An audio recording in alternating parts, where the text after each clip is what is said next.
Look, he's still celebrating so much. Nick can't even be here for the start of the show when Milan wins the title for the first time in a long time. He might just randomly show up at some point when the hangover fades, or he puts down the champagne bottle, or I don't know, whatever Nick is doing to celebrate this, drops the Aperol Spritz. But he's going to join us at some point, allegedly. Jarrett's going to join us at some point, allegedly. These guys don't put in normal working hours, John.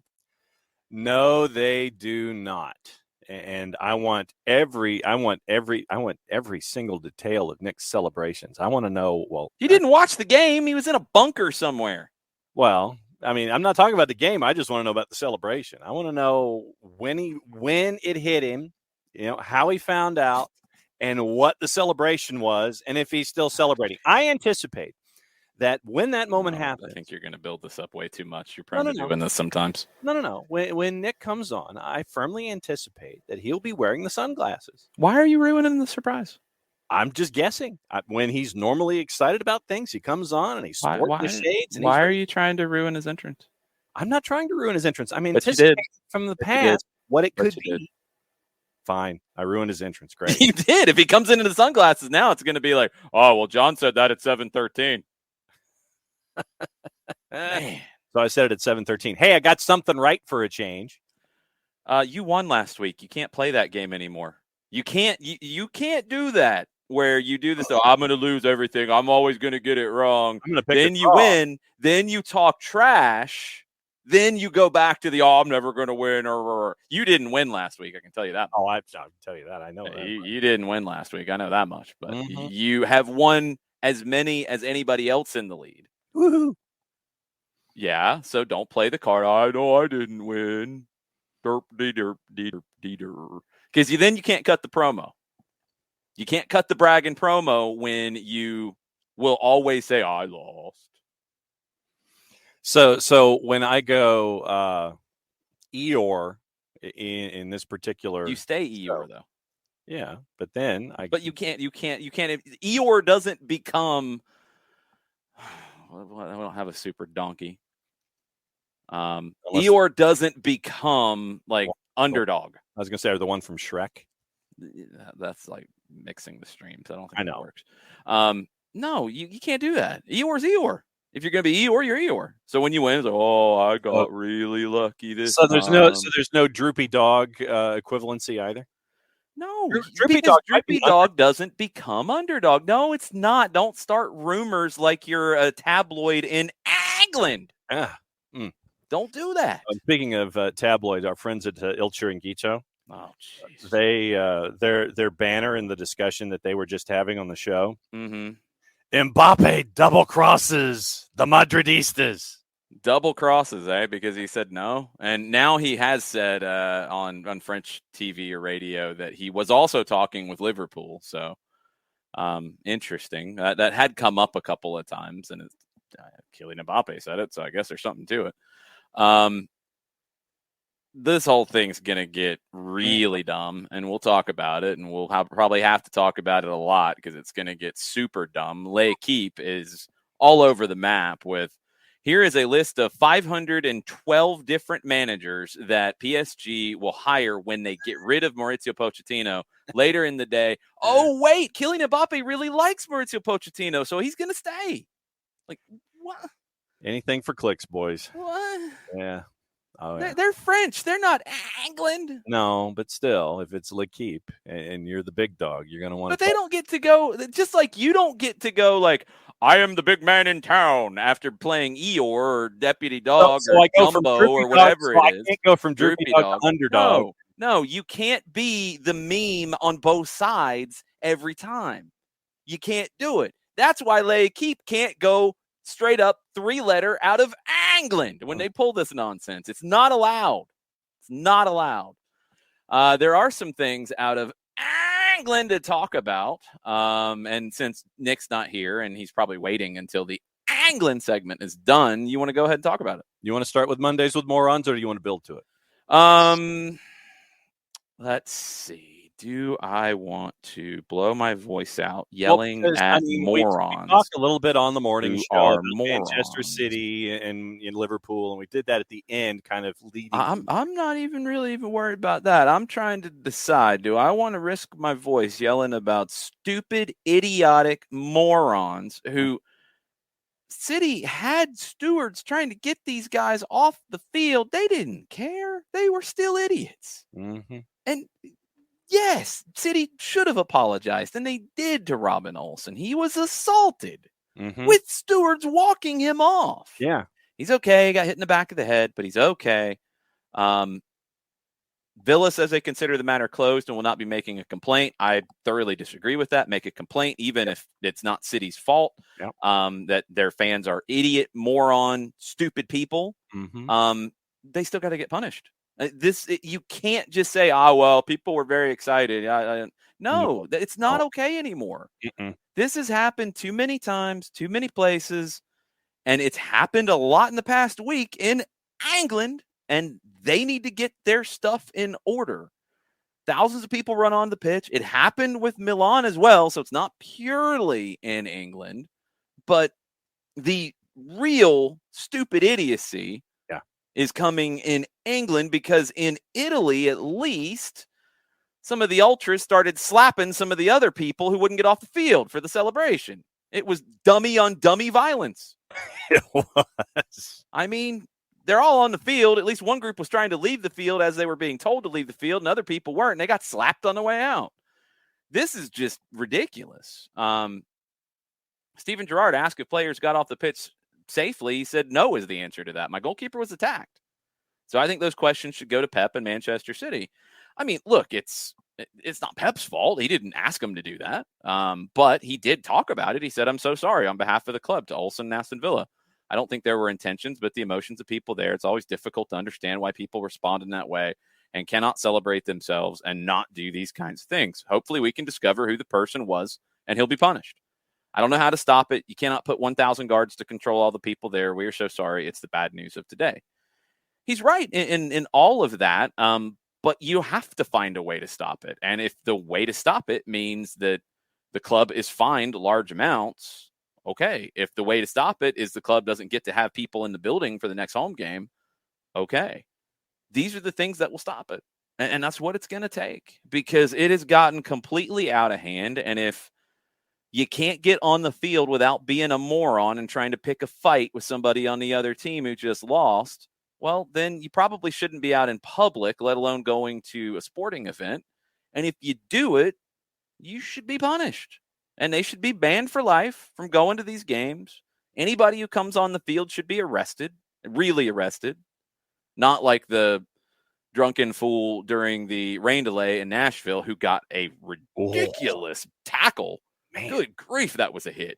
Mm-hmm. That was right in front of us, too. I about blew my voice out on that one. Look, it's got to stop. And we've got to stop with the, well, I don't know what we can really do. Yeah, there's things you can do, and nobody's going to like them, but tough. There's just, it's got to stop before somebody seriously gets hurt.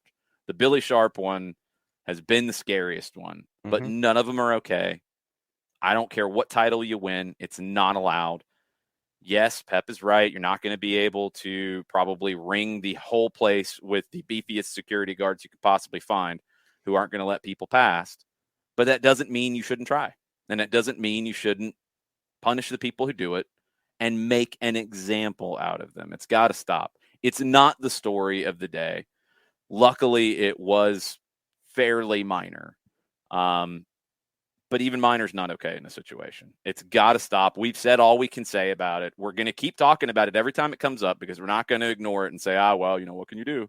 No, we're going to talk about it, but we're not going to belabor it today because there's so many other things to get into. It is incredibly stupid. 2 people have been charged so far, at least earlier today. Philip Maxwell, 28. Idiot. And Paul Colbridge, 37 years old. Idiot. It's, they've been charged so far. One, Maxwell charged with throwing a pyrotechnic onto the pitch. Colbridge charged with going onto the pitch. I don't know if either one is involved in the Olsen situation. But Michael Owen said it. I agree. Fining clubs has got to be part of this conversation. Players should not be thinking at the end of a game, how do I get out of here safely?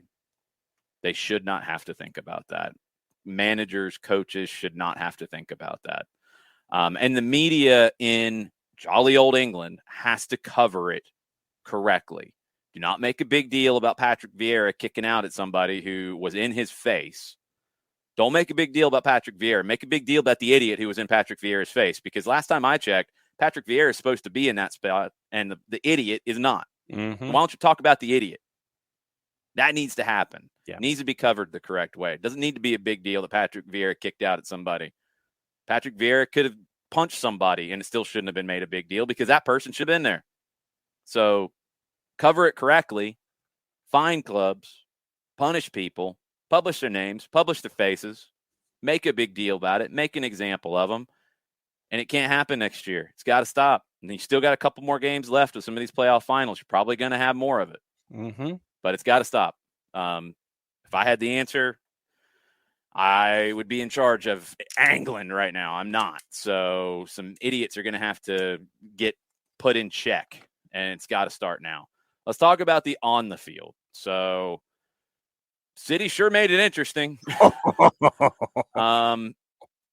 Look, it's tough. I mean, coming into it, what's got to happen. The situation.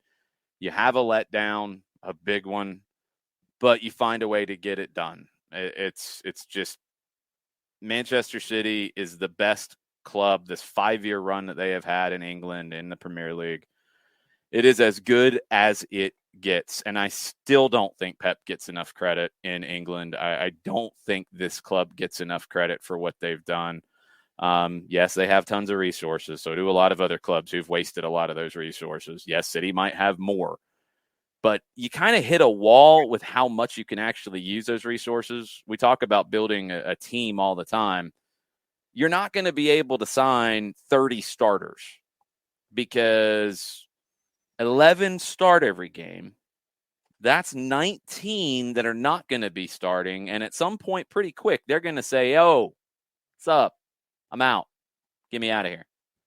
They're not going to hang around. So, yes, you can go and get the best. But you only get so much of the best. And then you got to manage the best. And that's not easy either. There's a lot of managers who do great with smaller teams in stature, sometimes smaller teams, period, in terms of number too. There's lots of managers who do well there. Pep is showing that he can take great players, generally, almost always, not every time, make them better, and he can win with a style of play that is just a joy to watch. And, I don't know if he will really be celebrated the way that he should in England until he's gone. It'd be a shame because they're missing out. The emotions from him and Juan Manuel Lillo, his assistant, one of his mentors, very cool to see. I mean, I think Pep was wrecked going through that game. Yep. But they get it done. And 4 titles out of 5, that's insanity. Mm-hmm.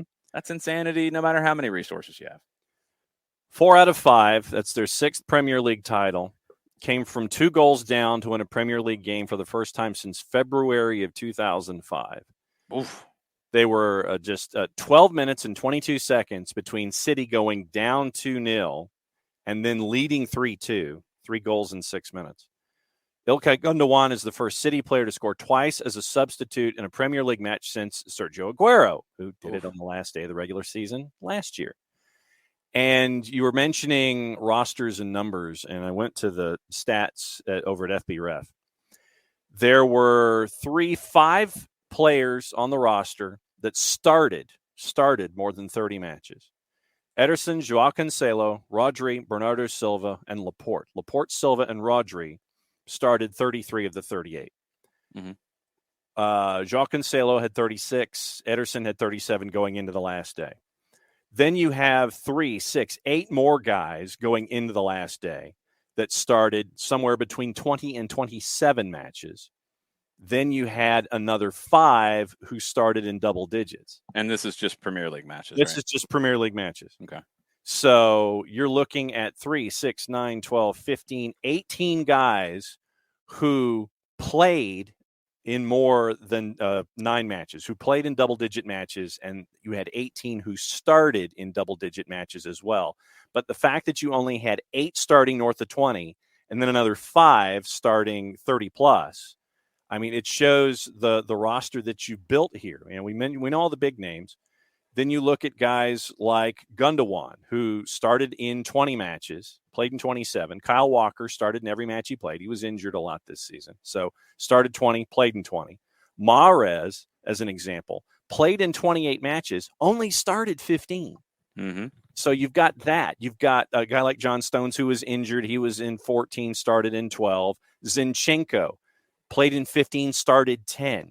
Fernandinho played in 19, started 10. Nathan Ake played in 14, started 10. So that's the kind of stuff that you're building here with Pep. And I think that you're right. I don't think that he's going to get his due until he's gone, because you will have a lot of folks sit there and say, oh, he's supposed to do it with the resources that he has in hand. Blah, Right. It's not the same thing to me as Bayern in Germany or Juventus previous to the last couple of years in Italy, where they just had more resources than everybody and by a long stretch. It's not that. Liverpool's an amazing team that has been built. Jurgen Klopp is an amazing manager. They have a chance to win the Champions League next weekend. Incredible work by that club, who is not slacking for resources, by the way, no matter what plucky upstart card they try to play. But as good as they've been, City's been better.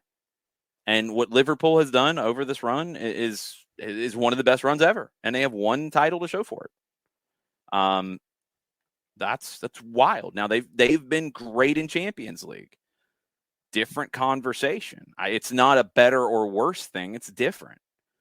But what England has seen happen is 2 clubs pull away from the rest of the pack to the point that it's not even that close. And then there's another group. Now, the Chelsea deal, by all accounts, could be done in the next 24 hours, probably less than that now. We'll see what happens with Chelsea going forward.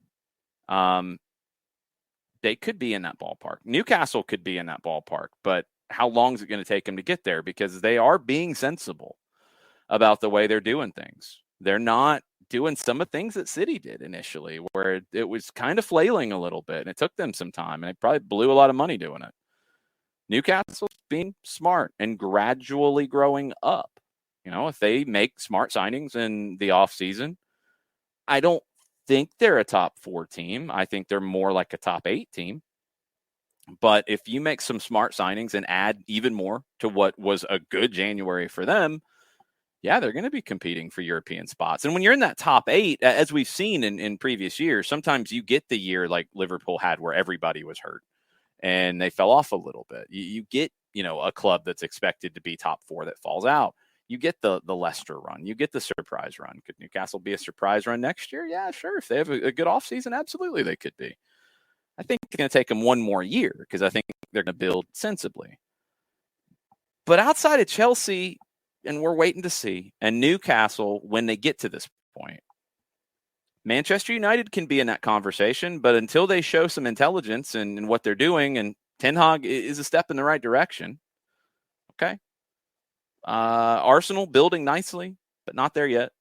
Tottenham, until they show they'll spend at this kind of a level, they can't get there to that point yet, although Conte's doing an amazing job. It's not going to end anytime soon with Pep and Klopp, because they are going to continue this run as long as they are in the places they are in. Klopp has done an extension. Pep has been talked about with an extension. I don't think anything official has been announced. Roughly around the same time, 25, 26 is what you're looking at with at least Klopp under contract. Pep was in the same ballpark. Of course, L'Equipe is saying that, well, they're going to keep Pochettino now because Mbappe likes him, and then they're going to sign Pep when his contract ends in 23. Okay? Sure. Yeah. I don't think that is an appealing one for Pep. because the league title means everything to Pep, and that league title is not as big of a deal. Sorry, France, it's just not. England, even as great as City has been, they've had to fight every single time. They've had to work at it. So what happens next will be interesting. More of the interesting conversations were at the other end of the table this time around. And Leeds goes into the day going down, and they end the day staying up. Burnley goes down. What were your thoughts on that? I thought that Burnley, we were all looking at it, and it was a great start from Michael Jackson, the caretaker manager, and then you lose 3 of the last 4. And you look at the last day with Burnley and Newcastle, and you figured that Newcastle would want to try to finish on a high, and they did, winning at 2-1. And then Leeds in the 94th. And it just, they were good by that point, though. Yeah. Leeds didn't need the 94th minute goal. No, it was 2-0, and Burnley was having to fight uphill the entire day. Burnley was done. Burnley was done. That got played up a little bit on the wraparound radio coverage I was listening to as I was driving back from Nashville. Leeds was already good.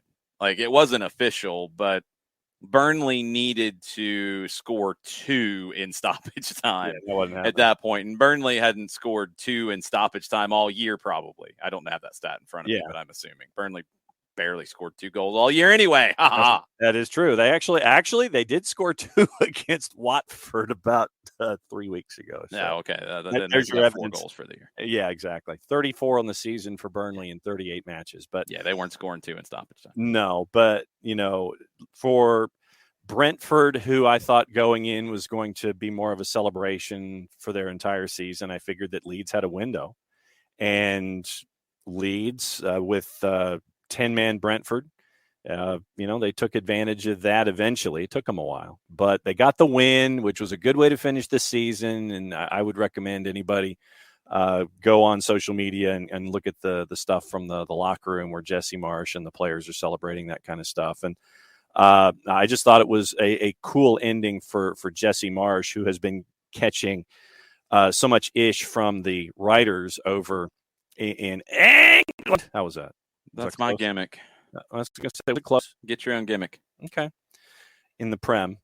I just thought it was cool where Jesse Marsch could have a moment like this. And for Leeds to see the fans who had made the trip to Brentford enjoy the fact that they were staying up after all of the fight that they had. I thought that I think it speaks well to Jesse Marsch, who was brought into a situation, and now he gets the offseason to kind of turn things in his philosophy and work things forward with Leeds up. And it looks like it's going to be with Brendan Aronson as their first major acquisition. So I'm looking forward to seeing what Jesse Marsch can do with an entire what part of the world?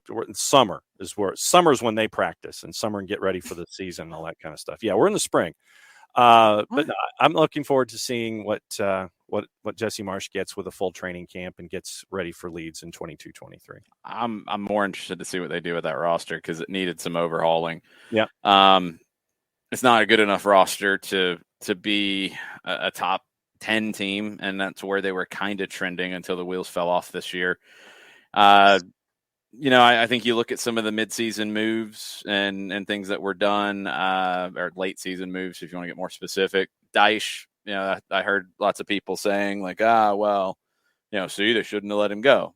I don't think they get those 10 points that they got after they let him go if he stayed. I think it was only a matter of time for Burnley, and now they've got some serious financial issues. We'll just have to see. That, to me, is the biggest thing for Burnley going forward. It's a huge thing. It's definitely a huge thing. With Leeds, they don't have serious financial issues. They do have work to do. They did have to make the change. As revered as Marcelo Bielsa was, always will be at Leeds, it needed to change. And Marsch was the right hire. We talked about it when the rumor started about him taking over next year.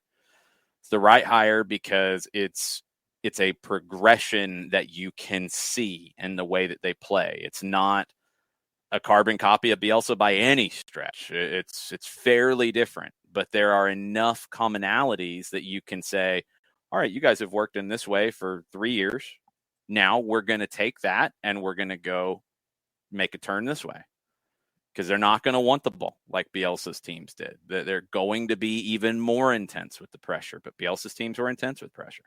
So it's stuff that is definitely a progression that you can make. It's not going from being a pressing team to a sitting back team. It's not anything like that. It's a move that makes sense and it stays in the ballpark of where they've been, but allows them to go in a different direction. So we will see what Jesse Marsch does.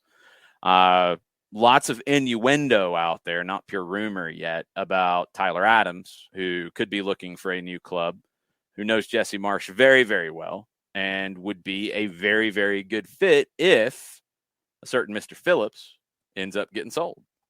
And he probably should be, because I think the money is going to be really hard to say no to. If he wants to stay, then that's a different conversation. But if he goes, Tyler Adams, if Jesse Marsch does what Jesse Marsch wants to do, Tyler Adams is exactly where you want to be. So the certain pundits in England might need to get ready for Leeds to become what Fulham was for a while, which was USAFC, because that's where it's going. And that's, whatever. It doesn't have to sign American guys. It's just one guy he's worked with, and Adams, and somebody in Aronson, who there's been a lot of interest in from a lot of places, who fits the way of playing too, and is very affordable in terms of the landscape. And that's the other thing about what Jesse Marsch is going to do with Leeds. The style of play that he wants, and Bielsa was kind of in this ballpark too. You're not asking them to go sign Kylian Mbappe. You don't need them to go get Mo Salah. They don't need to go spend that kind of crazy money. They can go spend intelligently and get these 30, maybe $40 million guys, £1 million guys, €1 million guys, and make it work. So Leeds is going to be really interesting. I thought they were going to go down. I did. I thought they were going to go down. I thought they were going to rebuild in the second division, and that would actually work really well. Now, how do you stay and solidify yourself? Because I thought they had gotten there. This year it fell off with Bielsa. They needed to make more moves to solidify things. They didn't. Now they have to. And Marsch is going to solidify it in a different way. So let's see what they do. Tottenham got the last Champions League spot. They were in 9th when Antonio Conte took over. 10 wins from their next 14. They jump into 4th. Conte has been quiet about committing his long-term future to Spurs. He's going to meet with the hierarchy in a few days. Under contract for another season. Said he signed a deal for 1 year and 7 months. He's enjoyed his time at Tottenham. He said it was a big challenge. He says getting to 4th, for me, this is a trophy, and I'm very happy. Then we'll see. I always said at the end of the season, we'll speak to the club and find the best solution for me and the club. Dan Kilpatrick reported this morning that senior Tottenham players are desperate for the club to back Conte. Eric Dyer, the club needs to take advantage of this moment, this team and manager. It's in the club's hands now. We've done our job. Hugo Lloris, I believe he knows exactly what he wants and needs, talking about Conte. Do you think Tottenham steps up to the plate? Because Conte's going to want to spend, and they need to get to be as good as they can be in Champions League, to get up that ladder with Chelsea, Liverpool, and Manchester City. Is Tottenham going to commit the needed resources, knowing that Newcastle's breathing down their neck, Manchester United maybe actually did something intelligent, Arsenal is building on a longer runway, but they're building. Is Tottenham going to do what they need to do, not just to be the 4th best team in England, but to keep Antonio Conte? Yeah, that's the gazillion-dollar question. What do you think they're going to do? I'm asking you. Get off the fence. No. I mean, I think they have to. I mean, you've seen. Do you think they will? I'm not asking if they have. I think they have to too. I think that part's obvious. But do they? My gut tells me no. So you think he walks? Because if he doesn't, they don't commit to it, I think he's out. Yeah, absolutely. I think he walks. I think that You should, if you are Daniel Levy, you look at what Conte has done with 10 out of your last 14. You rocket up the table. You're 3 points away from third by the time you finish. Yes, you bring in Kuliszewski, and he was fantastic for you. But Conte and Nick can, whenever he recovers, Nick can add depth to this as well. And he has said so before, meaning Nick, that Conte will ask you for A, B, C, D, and E.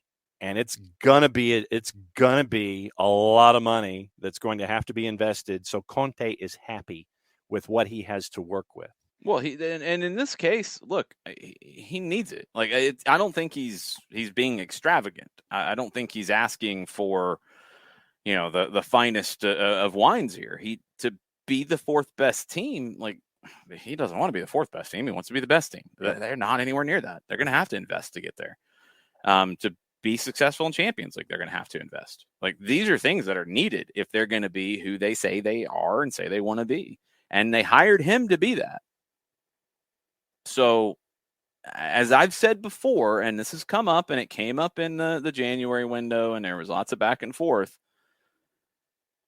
If they hire him and don't go down that road of, okay, we're going to spend now. We have to spend now.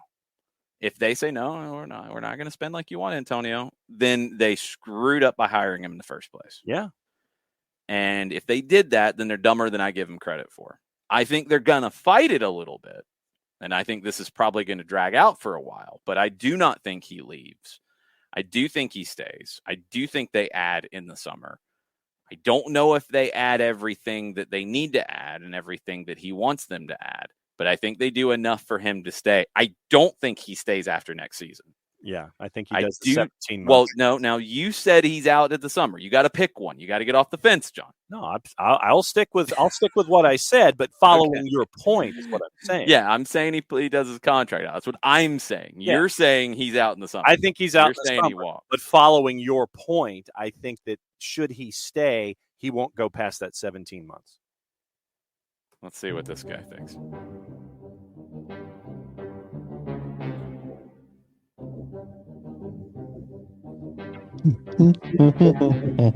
Is this Antonio Conte's music or is it Jarrett's music?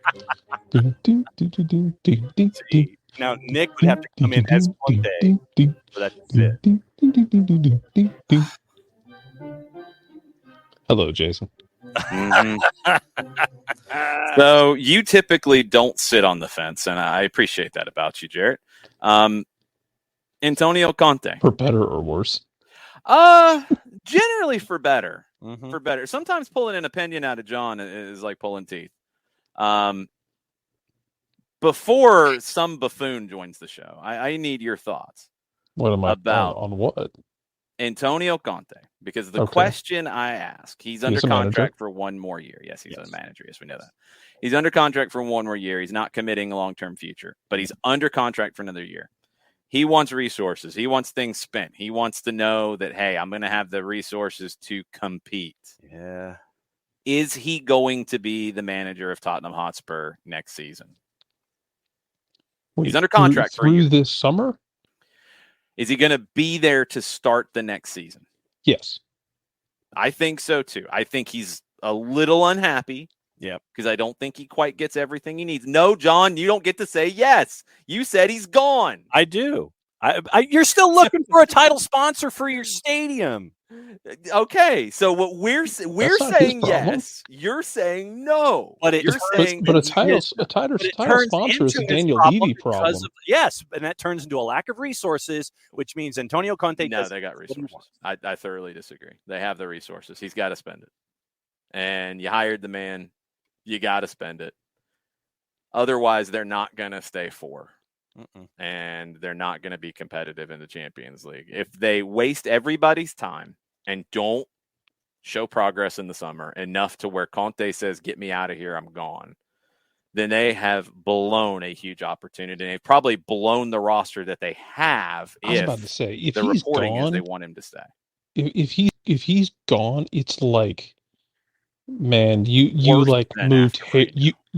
moved Harry Kane and Heung-min Son or something like that. Like, That's the only way I can think about him not being there to start. Now, does he survive the year? No, Entirely different conversation. no, Jared. I don't think it's that because they're not going to sell Kane and Son. Like, I mean, Well, they've got to keep I them don't now. think so either. But I'm No, saying, what okay, would go ahead. what would make him leave? It's not about selling people. It's about not buying people.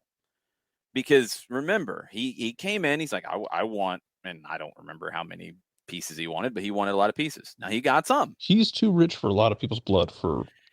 He is, but Yeah. to be real, in England, he's right because he doesn't have a squad to compete with City. He doesn't have a squad to compete with Liverpool. He doesn't have a squad to compete with Chelsea. They're 4 right now. I think probably they're the 4th best squad. But United. By the way, that tells me as much about the depth in England as it does about Tottenham. No, I think that's unfair. I mean, I think they have a good squad. I think the moves they made in January are good, but he's not there. Daniel Levy might be satisfied, but he's not there to be good. He's there to win, and he can't win with what he's got. So I think they do enough. I think what they do basically is Antonio Conte walks in the door and says, I want you to invest 200, I'm making up a number, 200 million euro in this squad or I'm out the door. What if we give you 100? No, I think Daniel Levy says, sure, we'll spend 200 million. Yep, we'll do it. Who do you want? And they drag their feet and they don't get some of the deals done. And they come back and say, we tried to get it done. We got really close. We spent 125. I don't think they're going to completely cut it. I think they're going to slow walk it. I think they're going to do whatever they did with Luis Diaz, where they could have had him, slow walked it. He ends up at Liverpool. Oops. Mm-hmm. They're going to do stuff like that because they're not going to commit to spending the money when they need to spend the money. And they're going to get some good pieces.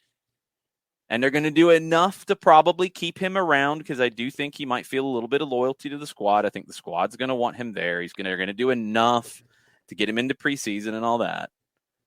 But I don't think he is there after this year. I think he sees the year out. I think they're probably, right now, I think they're probably going to be 4th again, barring United being smart. That's a big risk. That's buddy, that's Ten Hag being a miracle worker. Sorry. They were kind of smart in hiring Ten Hag. Barring really anything else, barring Newcastle making some bigger moves because they can, if they want to. How fast they want to hit that accelerator, that's up to them. I think he has enough to be 4th again, and I think he says, nice try, thanks, I'm out, see ya, adios. So let me ask you this: last one before we bring on a champion. Okay, you already have a champion on, just a different league. Okay, so last question. So what do you consider winning in this case if you're Tottenham? I mean, because is it hey, we're gonna finish 4th and we're gonna make a damn good run, if not an outright win in the FA Cup? Is that enough? I think Daniel Levy thinks that is enough. I don't think Antonio Conte thinks that's enough. Yeah, that's where I'm at with it. That's where I'm at with it. I think that's ultimately the issue. Somehow Daniel Levy doesn't have enough ambition. Yeah. He is the San Jose Earthquakes. Basically, that's what it turns into.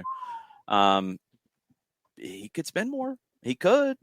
They got money coming in. The problem is, and this is always going to be the problem in England, is can he spend like City, Liverpool, Chelsea, and now Newcastle?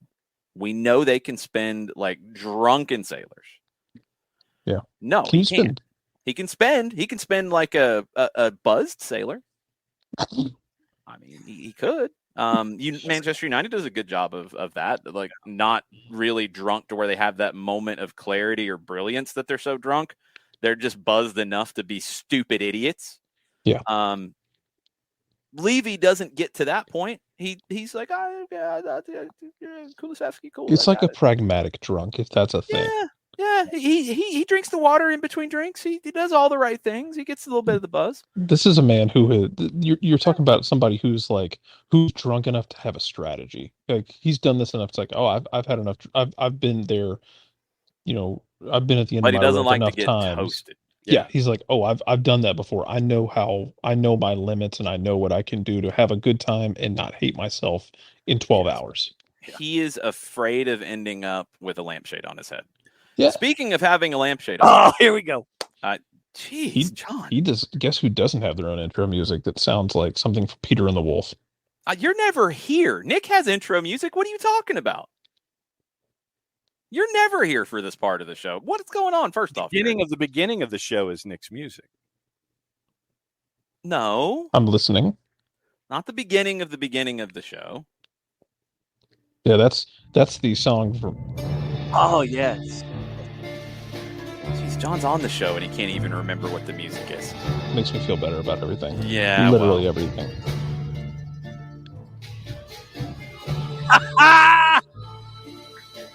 John is easily amused. Crown of Champions. There he is, brother.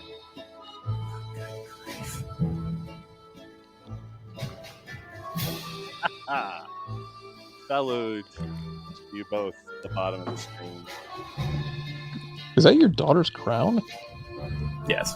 I'm sure the Duchess made it for him. No. He stole it.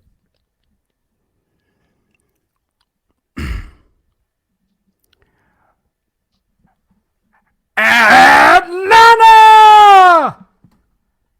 Don't you dare be sour! Clap for the 7-time Champions League winner and current Scudetto winners, and feel the power! It's a Milan day, baby! Yeah! You lost the crown, Nick. I don't care. Okay. Never lose a crown. Jettison It fell off. down into the third row. It fell off first. It's like Cena in the T-shirt or somebody sits there. You take the crown off, you throw it in the third row. Man, you're going to get a contract with Crockett. I don't know what that's worth in 2022, but Billy Corgan and the NWA are calling. Hey, if anyone has Mr. Corgan's info, let me know. I'm happy to talk to him. So it's better than Billy Corbin, I guess. True. yeah. Anton has a question. Who's more hungover, Alifi or Jack Grealish? That's a tough one. That is a tough one. That's a tough one. I never know how hungover Nick is because Nick is always up early. And Doesn't mean he ain't hungover. yeah. It's true. Between 6:15 to 6:30 every morning to make sure breakfast and lunch are made for the peoples and whatnot. So Now, Jack Grealish has had a big day of drinking. He said some things on a microphone on a bus in Manchester, which probably not a good idea to give him the microphone. But anyway, he did get something that I know Nick does not have. I do know this for a fact. Nick is not a Gucci brand ambassador. Jack Grealish is. Ooh, no, I'm not. That was announced. I'm not a good. Ooh. Sorry, Nick. I mean, No, it was not a dig at me. I'm okay. No, it could happen one day, but Grealish has got that today. It's a big day for Jack Grealish. I don't exactly have the figure, or the hairline. You don't have the hair Gucci, for the Gucci models. No. Yeah, I don't have the hair either. I'm right there with you, but no. That's okay. I got enough hair for all four of us. There you go. You don't have Jack Grealish hair though. Sorry, Conte's got enough hair, but it's from an artificial source. you can't do what Jack Grealish can do with his hair. Oh, look! Nick's If gonna I have could Conte have stuck with the style. If I could have anyone's hair, I would have Carl's Peel's. Really? I don't know. That's a fantastic. That is a world class head. Nice. Here's the thing, though. Like, it's fantastic. Carlos Valderrama's hair was fantastic. Yeah. Marco Echeverry's mullet was incredible. Mm-hmm. But like, you're kind of locked into that look for good with that until the hair's gone. Renee, Jack Grealish can get creative with his. Oh yeah. He could do some silly when things. when it's that magnificent. It's magnificent. You don't have to worry about changing style. The style is its own thing. Sure, for some. I liked back in my day when I actually could do these things. I like to have a little variety. I sometimes dye different colors. Probably why I don't have any anymore. I'd do different things like that. It was fun. I had fun with it. I like the variety. I didn't like being locked into one thing. Okay. That's just me. All right. Yeah, I appreciate Jack Grealish's hair and his Gucci deal. But Nick's got a championship to talk about. Whew. I was. How did you consume the game? Yes. Well, no. Well, first of all, let me tell you, I did not consume the first half at all. That's what I figured. No. I thought it'd be more than that. No, I played keeper for Sheffield Saturday. Is that the one that's at the top of the table or the one that's in the middle of the table? Middle of the table. We're a middle table team. Wait. Okay. How many Sheffields are there? There are two. It's It's one for each day of the week at this point. I don't know what's going on at this point, Jared. It's a weird thing. There are two. So one thing about me playing keeper is I'm because I have 2 torn quads and calcium deposits in my knees. I can't quite do the hockey saves like I used to. So there's I thought a you were time. going to go with the jumping part of it, and I was going to say I don't know if that's the problem exactly. No, but look, when I was in high school, I could get the rim. Like 5'5", I could jump and get the rim because my quads. Like I wore like 33-30 pants in high school because the quads were like just diesel. That's the benefit of growing up in the Nick's very built hilly like a part. hockey player. Yeah, I was. Absolutely. Hell. I was about 115, 120 pounds with like 33-30, 32-30 pants because all I did was bike up hills when I was younger. So, it was, and that has since failed me and left me, thanks automobiles and whatnot. But I did discover that my distance passing through the air was back. That was pretty good. And then I played for Sheffield Sunday. What, you did both? I did both. You played on 2 Is days? that allowed? 2 different teams. I don't care. Oh, there was a discussion about some scorpion kick goal that you scored. I don't know about a scorpion kick goal. What discussions are you Wait a hanging minute. out in, John? No, it was in the Twitch pitch timeline where they were saying that Nick had some scorpion kick goal or something, and I was asking for video evidence, and they said no. I think it was Alex mentioned that you had some kind of rather artistic approach that scored it. Well, John, Alex is a known liar. We know this, right? Jesus. I didn't make any cracks about his height this time, Jarrett, like you do. Okay. That's a crack about like Scorpion Rabona is what there's a Alex Dean said it was. How What in the the hell blue is a hell are you doing a scorpion Rabona? it's like something I would try Hey, in look, foot golf. all I know is that there was fantastic interplay at the top. I was in the right place at the right time. The pass that was delivered was pinpoint accurate. So I can't say nothing happens without the pass being pinpoint accurate. In the What second part game, of your body put the ball in the goal? it was a foot. But what part of your foot? I don't know. Everything kind of went a blur, and I just watched the ball Blacked come out. in and You just blacked out. put the ball Was it where your needed to go. instep? Was it the inside of your foot? Was it the heel? I want to say it was more instep heelish. Okay, so definitely not scorpion. It can't be scorpion if it's that. Oh. It could be a flick. It could be a few things. Scorpion, you're like feet are going over your head. Mhm. Oh, yeah, it wasn't. And you're No, hitting nothing it like with a that. heel. Nothing like that. Because that when you said the pass was pinpoint, I'm like, well, the pass technically would be bad if it's a scorpion because it's behind you a little bit. Yeah. And so it was. See, like I said, the press was very good. The press was very good. That's all I'm saying. We pressed very well in the beginning. That led to the early score. Jason, I want you to take a moment to imagine what it would look like if I, with my frame, tried a scorpion kick. you would spike yourself with your head into the ground, Yes. and then you'd have to be stretchered off. Oh no.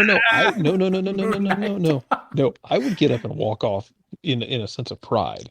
Not if you spiked yourself the way I No, envision we would it. be hauling you to Grady. That's what would The happen. way I envision it is, you saw what happened to Big E, right? Ooh. And somebody did that. You would do that to yourself.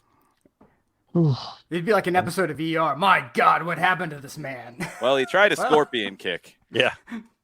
What? Bring up the YouTube video. My God, intensive care immediately. Bring the paddles. Sir, he's still alive. Bring the paddles anyway. Yes.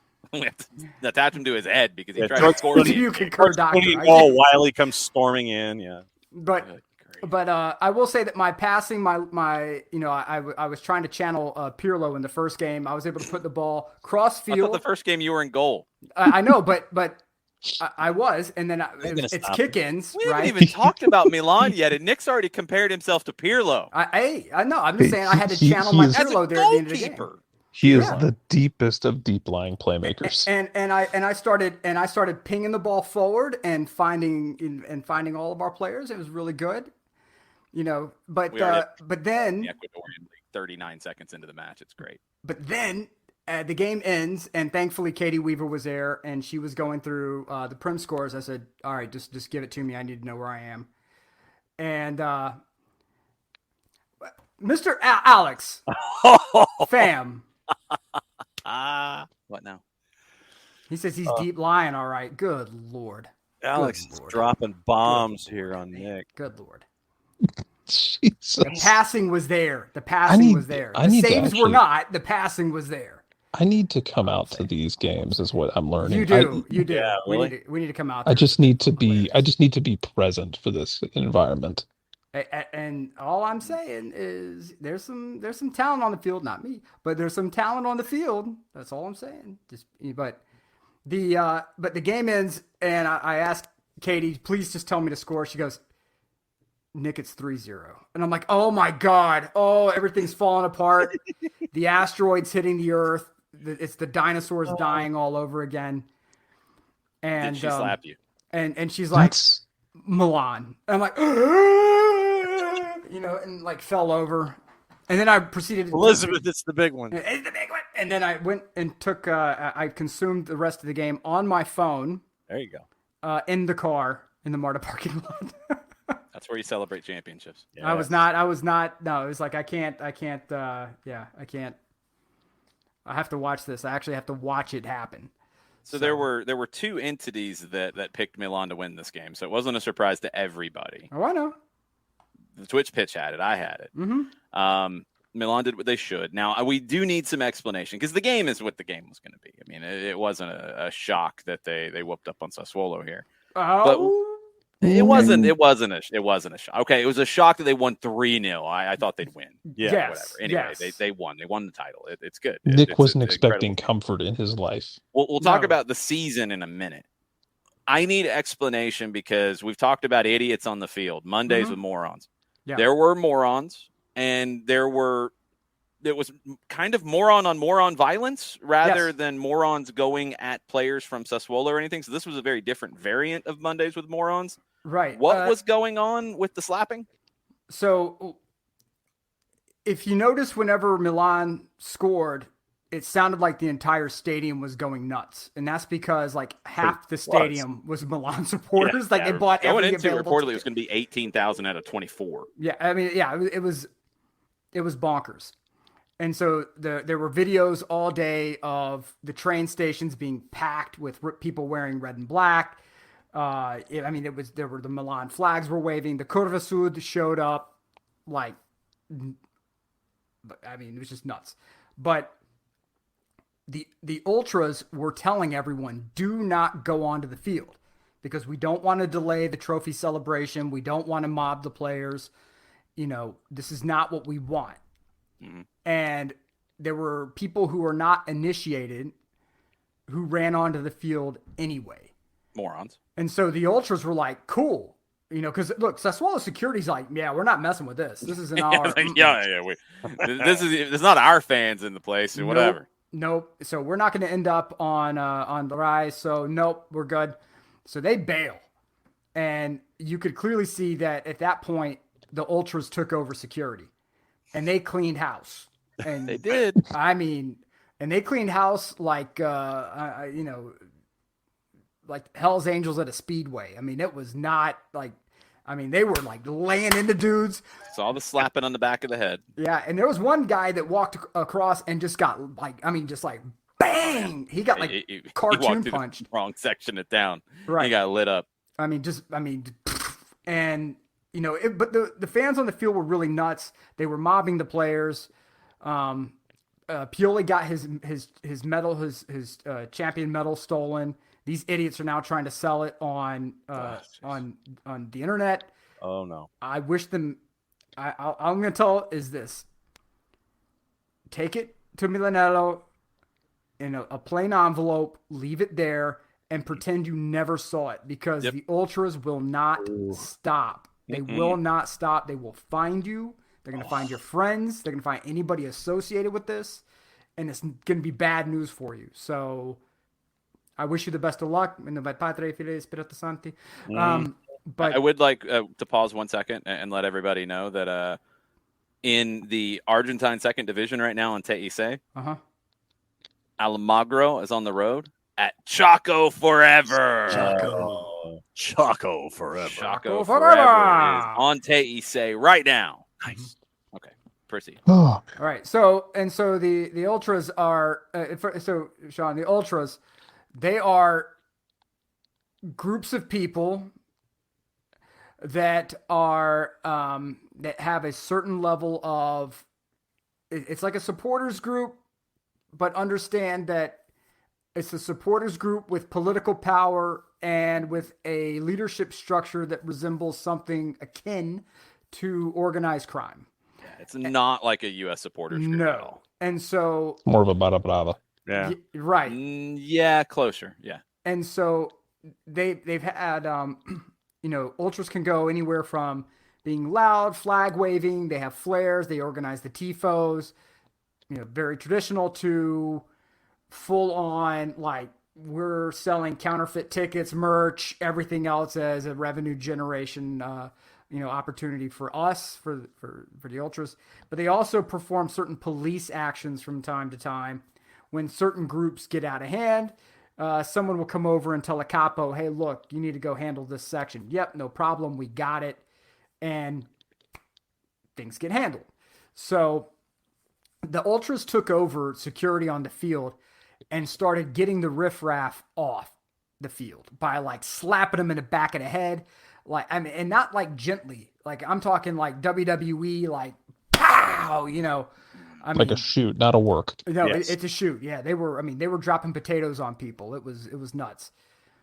So they get everyone off the field, and now they can do, the appropriate celebrations where Zlatan Ibrahimovic did, like, the ultimate Stone Cold Steve Austin,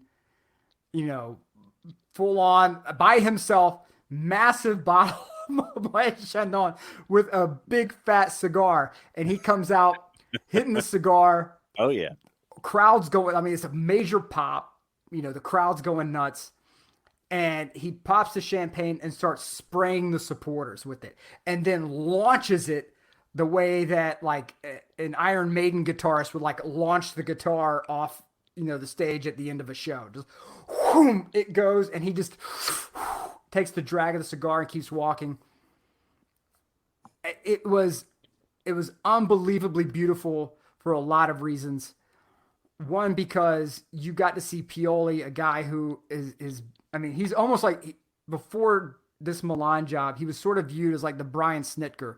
If you're new to soccer and you're kind of wondering who the manager of Milan is, he was sort of like the Brian Snitker of Serie A, where he was the guy you called when you needed a stable presence. He was the guy who would go to a high-end job, to a low-end job, to back up, working his way back up through the ranks, beloved by players. He was somebody who you knew always would have your back. And he went through the ringer. I mean, he had supporters calling for his head. He had, the board was ready to bring in Ralph Rangnick and throw Pioli out. And he turned things around in a way that no one was expecting. And then he went to the board and said, I need some experience in here. I need people who are going to help kick this locker room into shape. And, that they brought in Zlatan. They brought in Giroud. They made sure that they renewed Tonali.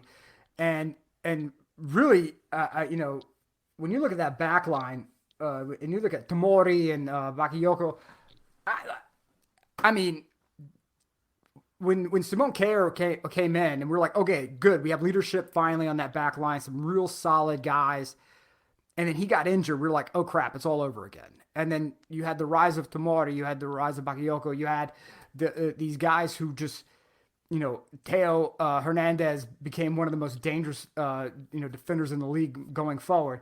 Tonali became everything you wanted him to be and more. And the guy who really brought it home, Rafael Leao, the guy who, again, supporters were like, get him out of here. He's loose with the ball. He's careless. He's dynamic running, but he's not really finishing the right way. Well, he matured right in front of everybody's eyes and proved all of us who said, hey, look, it might be time to bench him. It proved all of us that we need to shut up because Maldini knows exactly what he's doing. And yes, in the beginning, there were injuries and there were, players who were maybe a bit immature and generally how they conducted themselves and also their play on the field. But Maldini trusted them. And he trusted Pioli, and he trusted Ibrahimovic, and Ibrahimovic was the drill instructor in the locker room. And if anyone doubts what I'm saying about this, and you have maybe feelings about Zlatan that kind of cloud the vision, there was a video that got leaked out of the postgame where it's not Pioli giving the speech, it's not Maldini giving a speech, it's not Masada, it's not anyone from Elliott, it's Zlatan. Mm-hmm. And Zlatan's walking around. I mean, he's looking at his feet when he's talking like this, like, I'm the professor and I'm going to, and he did this full motivational speech where he talked about how he came in and he made this promise. You give me a full season and we're going to get the Scudetto. And we did it. And, first it was like, first we're going to get Champions League. Then full season, I'm going to get you the Scudetto. It all happened. He goes, and then he said, he thanked everybody.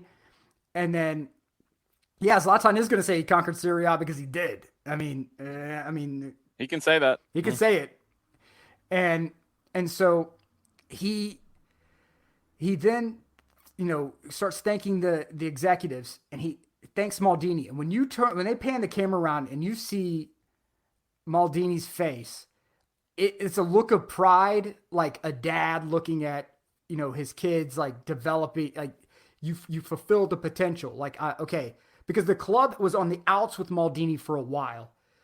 And they were trying to bring him in as like some sort of like ambassador role. And he's like, no, I know what I'm doing. Let me have a say in how this thing gets built. They gave it to him and we see the result. And Zlatan acknowledged that. He acknowledged all the players in the room. He acknowledged Pioli. And then he said, it's not Milan that's red. All of Italy's red. And then he flips the table. And the whole place just it was like 1990s WWE pop. Like the whole place, the roof blows off. Everyone's going nuts. Maldini's in there getting sprayed with champagne, jumping up and down like he's 20 years younger.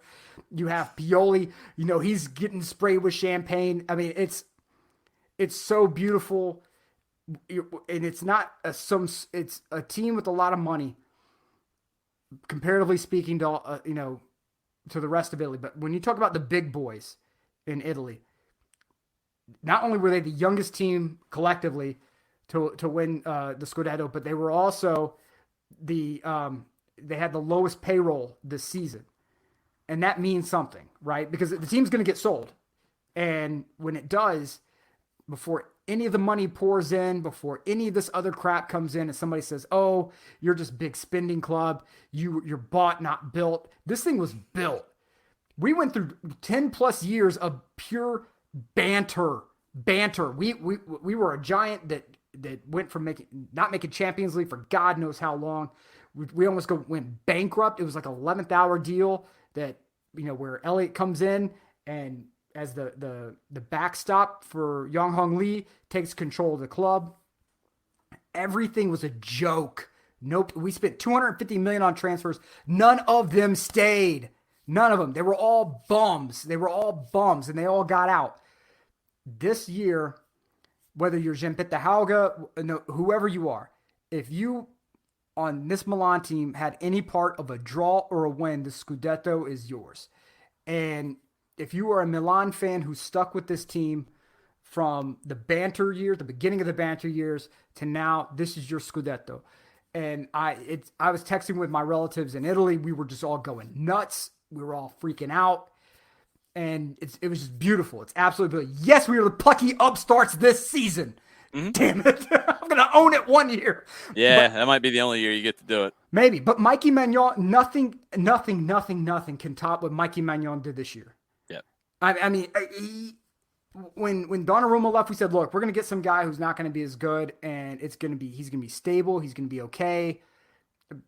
Mikey Magnon was like, yeah, forget that other guy. I've got this thing on lock. and he became the best goalkeeper in Italy. And I'll take the Pepsi challenge. If whoever wants to go best goalkeeper in Europe, we can have the conversation. It's fine, because he led one of the best. Hey, everybody can roll. We can do It might it. be a little bit of a stretch, but he's in the conversation. The Pepsi challenge, but Pepsi stuff. But I'm just saying, and I'm putting this out there. If you are a Three Lions fan and you get kind of in your feelings about this, go ahead and Keylor Navas is still there. Yeah, you're right. Yeah, okay, all right. But I'll say this: if Gareth Southgate does not call up tomorrow, he's an idiot. Oh yeah, he's an idiot, because if Paolo Maldini, one of the best to do it at the position, says this is my guy to fill this role, and you're like, no, I think I'm gonna leave him at home. No. You deserve to be called an idiot. You deserve to get bounced in the first round. You deserve to get ran, because this guy can ball. He can ball out of control, and I'm so happy he's with Milan. Amen. Amen. Thank God he's there, and he's loved and he's respected. And if Gareth Southgate doesn't love and respect this man, we do. So you can kiss my big fat bookie Gareth Southgate if you aren't even about calling this man up. So have fun with that. Yes, and this Scudetto to me is more satisfying than the early 80s, 90s. It is more satisfying because Berlusconi and Moratti of Inter spent like drunken sailors to beat each other. And they found the best talent on earth to do it. To go from looking at these kids that they brought in and to watch them develop was it was mind-bending, because we went through the whole thing of, oh, this guy's no good, get him out. This guy's no good, get him out. This guy's too young, sit him on the bench. This guy. We were proven wrong across the board. The board knew what they were doing. Ivan Gazidis knew what he was doing. Mm-hmm. Paolo Maldini knew what he was doing. We had injuries. It was next man up. And they won. It was everybody stepped forward, and it was one after the other, and it was this collective team movement. Like, at no point watching this side did you feel it was a collection of players. All you said was, okay, no. Rebic can't do it. All right, Rafael Leao, go. Zlatan's injured. Okay, Olivier Giroud. All right, Olivier Giroud's gone cold. Okay, now it's Tonali. Tonali, who suddenly became the hybrid Gattuso-Pirlo player that we've been hearing about for so long, took a pay cut to do it. Took a pay cut to strengthen the team. A kid that age taking a pay cut to pay for his boyhood club. That's what I'm talking about. That's why it's better for me now to watch this than to watch the quote-unquote golden age. And I'm good. I'm good. In my lifetime, I've seen Italy win the World Cup, the Euros. I've watched Inter get demolished. I've watched Juve fall off their high horse.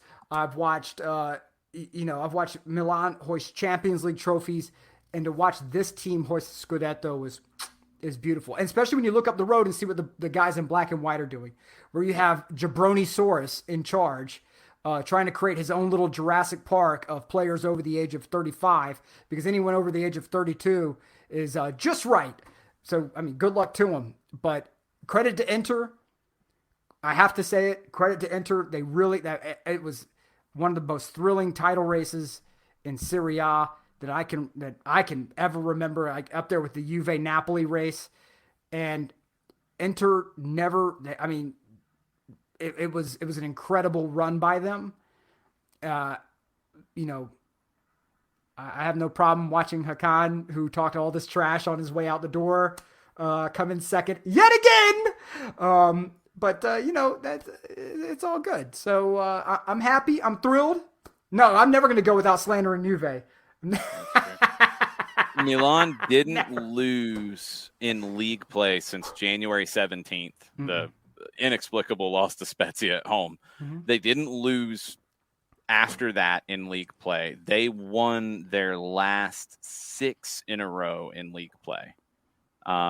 2 draws, Bologna and Torino. It's like, hey, this is a little tighter than you might think. And they finish it out with 6 wins, a 2-0, a 2-1 at Lazio, a 1-0, a 3-1 at Hellas Verona, where they conceded first, and then a 2-0 and a 3-0. So last 6, you conceded 2 goals in the last 6 games to get it done. And I think what's so impressive about it to me is I remember Pioli getting hired and it being like, nope, bad hire, not going to last. Pioli out, trending. Pioli out, like he's hired. Like, no, they want him out already. He hasn't even done anything. Donnarumma leaving. Like, oh, how can you have this? Oh, I mean, no, he can't happen. So many different things. Zlatan, okay, whatever. Giroud, they got laughed at so hard when that signing went down. And they got everything right to have the year that they did. They got everything right. I mean, go back. When was it? 2 years ago that they said no, like suspend us for the Europa League for the financial fair play stuff. We don't want to go in and have to deal with this later. Just suspend us now. It's like 2 years ago, 3 years ago. Yeah. Wasn't that long ago. Wasn't that long ago, though. And they go from that to this team that finishes 6-0 to run the table and get this thing done. Really impressive. And look, we talked about it with Newcastle when they were bought. They were a sleeping giant. Well, if the level of investment that is being talked about with Milan happens, and it's not going to be InvestCorp, according to all the reports, it's going to be Redbird, which is part investors of FSG, which owns Liverpool. But if you're talking 1.3 all the way up to 1.8, they're not going to come in and say, yeah, we're not going to really spend. Nope. Then you're not coming from where Newcastle was. You're coming from a league champion side of things and a team that's already very, very good. And to be able to potentially take that to another level and get back into those Champions League conversations. I mean, that gets fascinating. And they're young in the right places. Yeah. They're young in the right places. It's not a team that you're going to have to rebuild in 2 years if you play this right. And the thing is with Donnarumma, because everything was so ugly at the ending of with Donnarumma, if you saw his Instagram feed today, it was all about him and PSG. There was nothing about, hey, congratulations, Milan, anything like that. That's bad form. That's real bad form. Right. And you know, we across the board, from what I saw with Donnarumma, we said, you know what? We're going to suck. It's all right. This is going to kill our Scudetto hopes, but you know, it's going to kill our chances probably if the hell with Scudetto, you know, probably kill our Champions League, spot, but we're going to find somebody to come in and be better.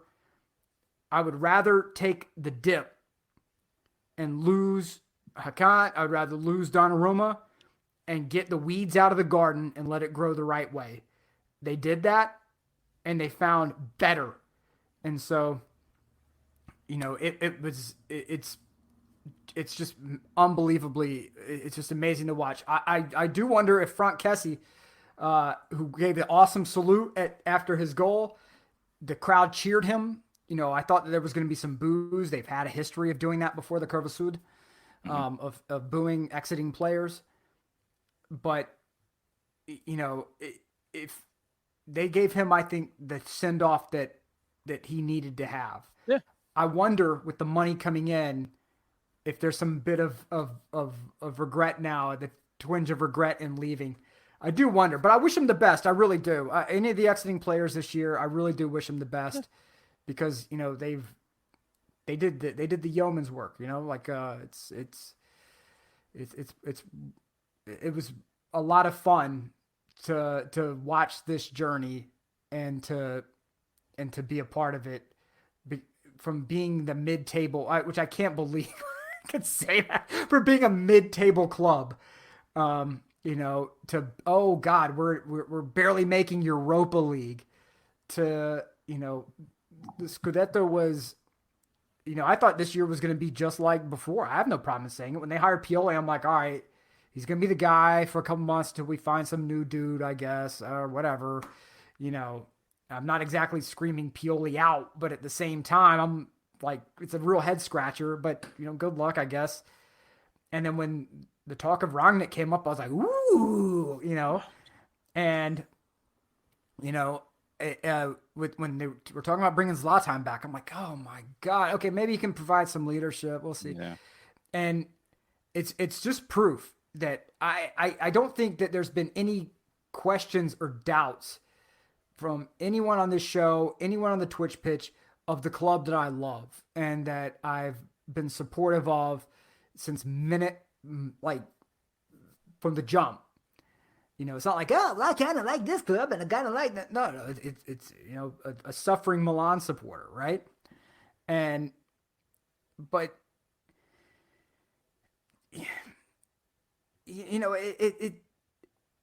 it's okay to admit you're wrong, and it's okay to admit that sometimes there are people in certain positions who have a better, they have a set of eyes that are closer to the situation than yours are. And you can look at a screen and say, oh, great, yeah, this is what's happening, or this is what's happening, or this guy's a bum, or this guy's no good.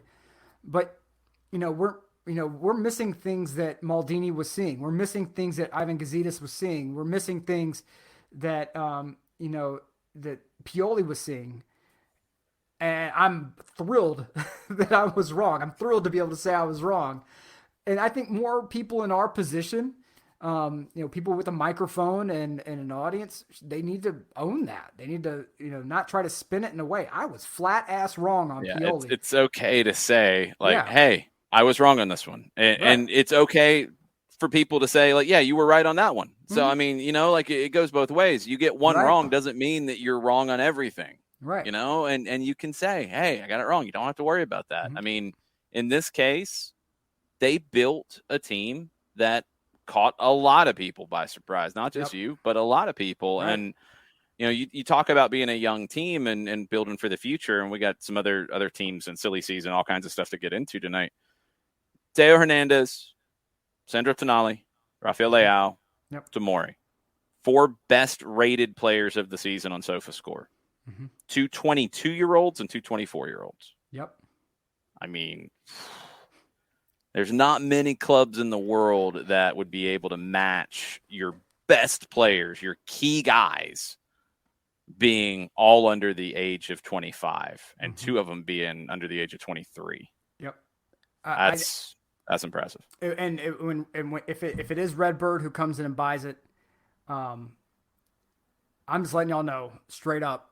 And my Twitter lawyer is going to kill me on this, but I swear to God, if y'all even put Maldini's job, Ivan Gazidis' job, Massara's job, Pioli's job in jeopardy, I'm going to come there and I'm going to put 5 across your face in the manner that best pleases you. We can have it open hand, we can have it backhand, we can have it closed fist, however you want it. But there's going to be a squad waiting on you. And I don't think they need to. I don't think that it would even be part of the But there was talk that with InvestCorp that Ivan Gazidis was going to be pushed out because they were that and that was the InvestCorp part. Yeah, if InvestCorp came in, they were going to push Gazidis out, and that if Gazidis got pushed out, that Maldini might leave with them, and leave everything as it is and let it grow. And Coco, I think it can be. Because when you see what Atalanta's been doing for so long, it can be a model for other Italian clubs to develop young players. But we have people like we have people like Juve and Allegri who are convinced that 34-year-olds are going to be the 35-year-olds are going to be the people who are going to leave make the legacy the next step for your club. I'm sorry, those days in Italy are done, and the national team proved it doesn't work. The Juventus, not allowing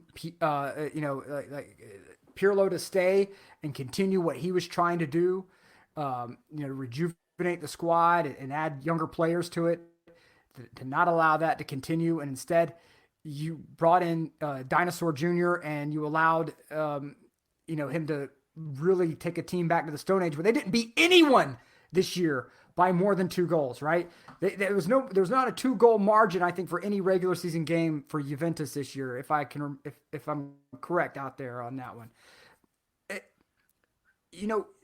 Milan is showing you the way. Sassuolo with their talent development is showing you the way. Atalanta is showing you the way. There's no reason Sassuolo should be as good as they are. You know, they play in a tiny ass stadium that wasn't even theirs to begin with. And they have a collection of young players. They identify young talent.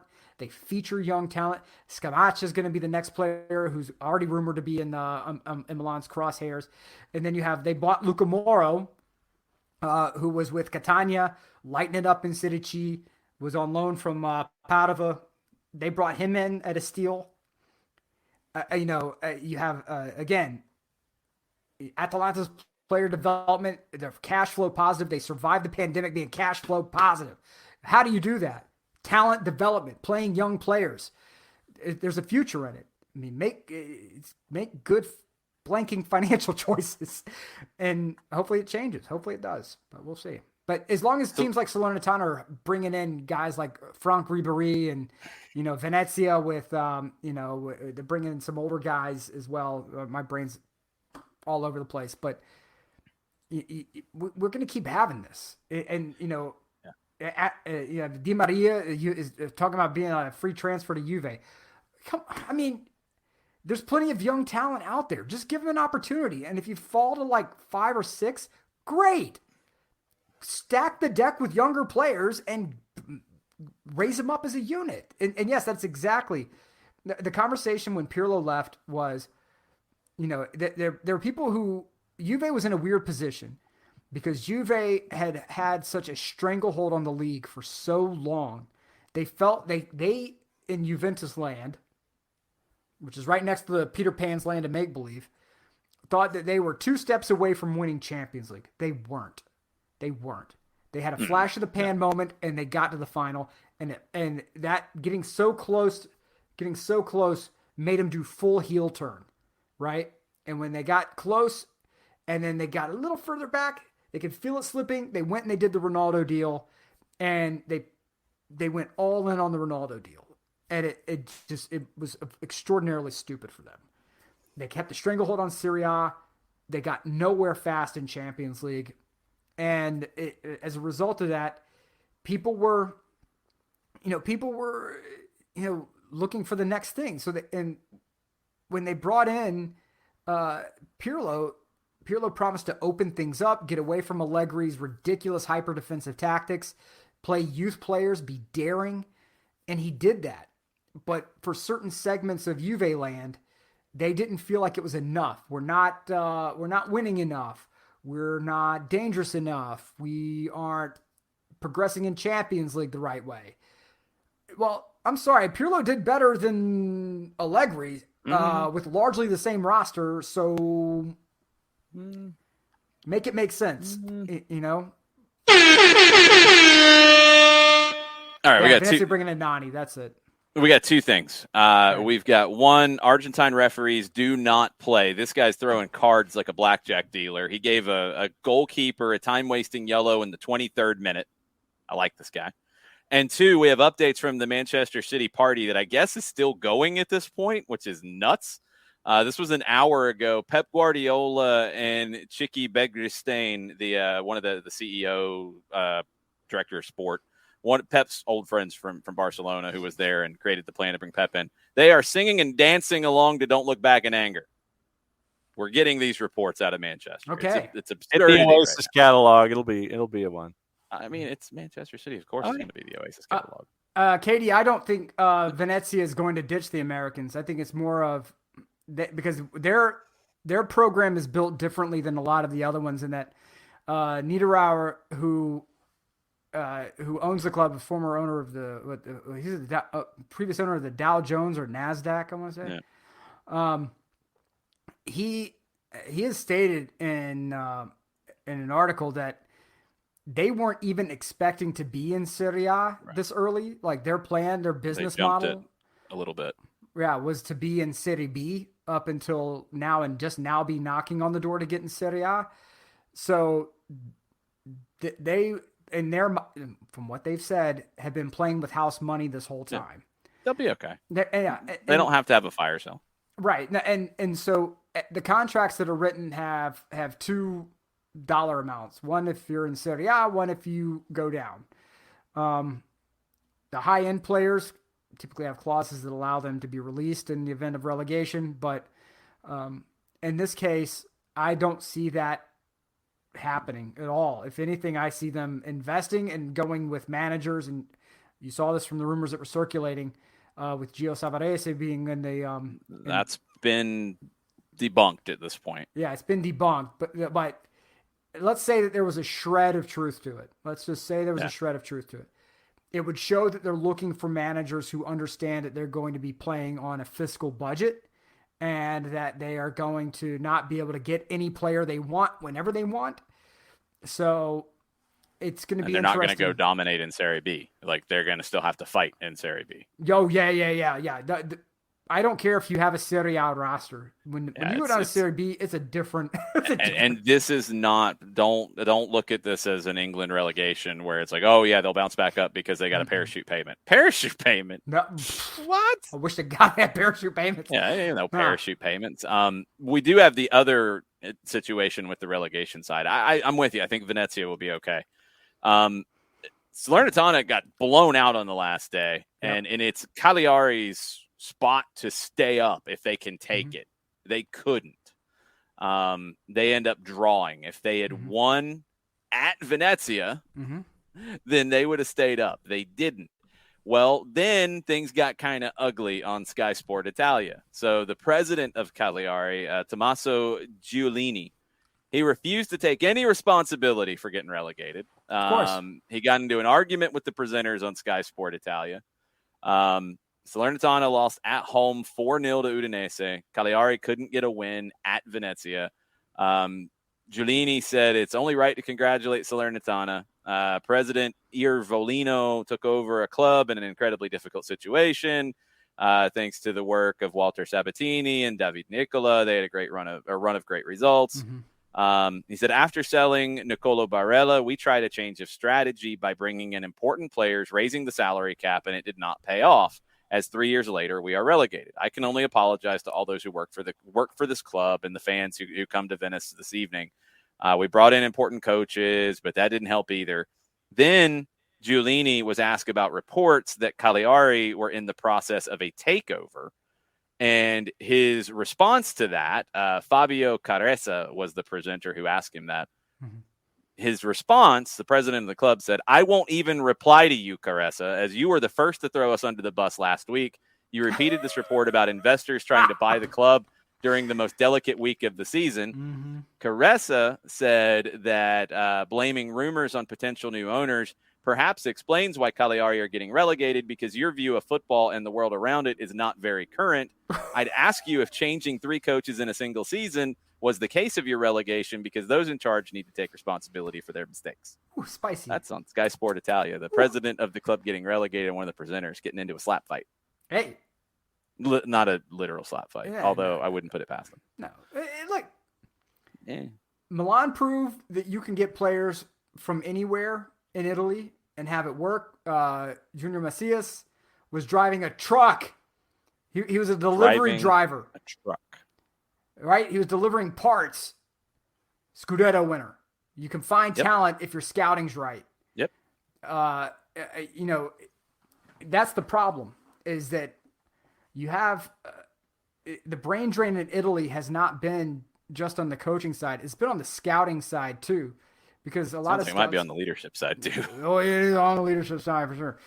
Because there are people who don't have the to, put their money where their mouth is and put these young players that the scouting department's working so hard to identify on the field. There's that. And so, do I have sympathy for Cagliari?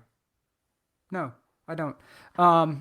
Try not to be hyper racist, maybe. There's that. Yeah, I feel like that's the bare minimum.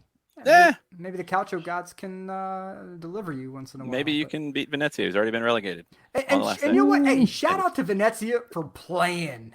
Mm-hmm. They didn't have to. And if that tells you the kind of team that's going to be going down to Serie B, that should inform a lot, because they could have really phoned it in and been like, yeah, get me out of here. No, they went to war in that game, and they knew they were going to get relegated. They knew what the result is, but that's organizationally, that's the I think the difference here. Now we'll find out in a week who goes up. The last team to yes. go up. It is 3 versus 4 from Serie B. They're the ones who made it through after some chaos in the initial rounds of the Thunderdome that is the promotion playoff in Serie B. And it is Pisa who finished third against Monza, who finished fourth. Monza blew it at the end to get automatically promoted. They got to go through a home and away now. First game on Thursday, second game on Sunday. And Monza is on the road in the second game. They finished same number of points in the table, 67 points, but Monza on goal difference, or actually it's not goal difference. I think it's head-to-head is why they finished third or finished fourth. So who do you think of these two goes up? I thought Monza was going to get knocked out. So I've said with regularity that I think Monza's not going to go up. I'm going to stick by it. I think it's two weird ones because, I mean, you've talked about Monza's situation with Berlusconi and, you know, they've invested and they are not like Venezia, like, you know, just, okay, we're going to build and we'll get there. It's no, we're getting there now and we're jumping the line and we're skipping everybody. Right. Pisa is another one who's been linked with money coming in. Remember, they were the club that was linked with Adam Buxa in January and reportedly spending a lot of money on it, around 10 million. So they're not shy either.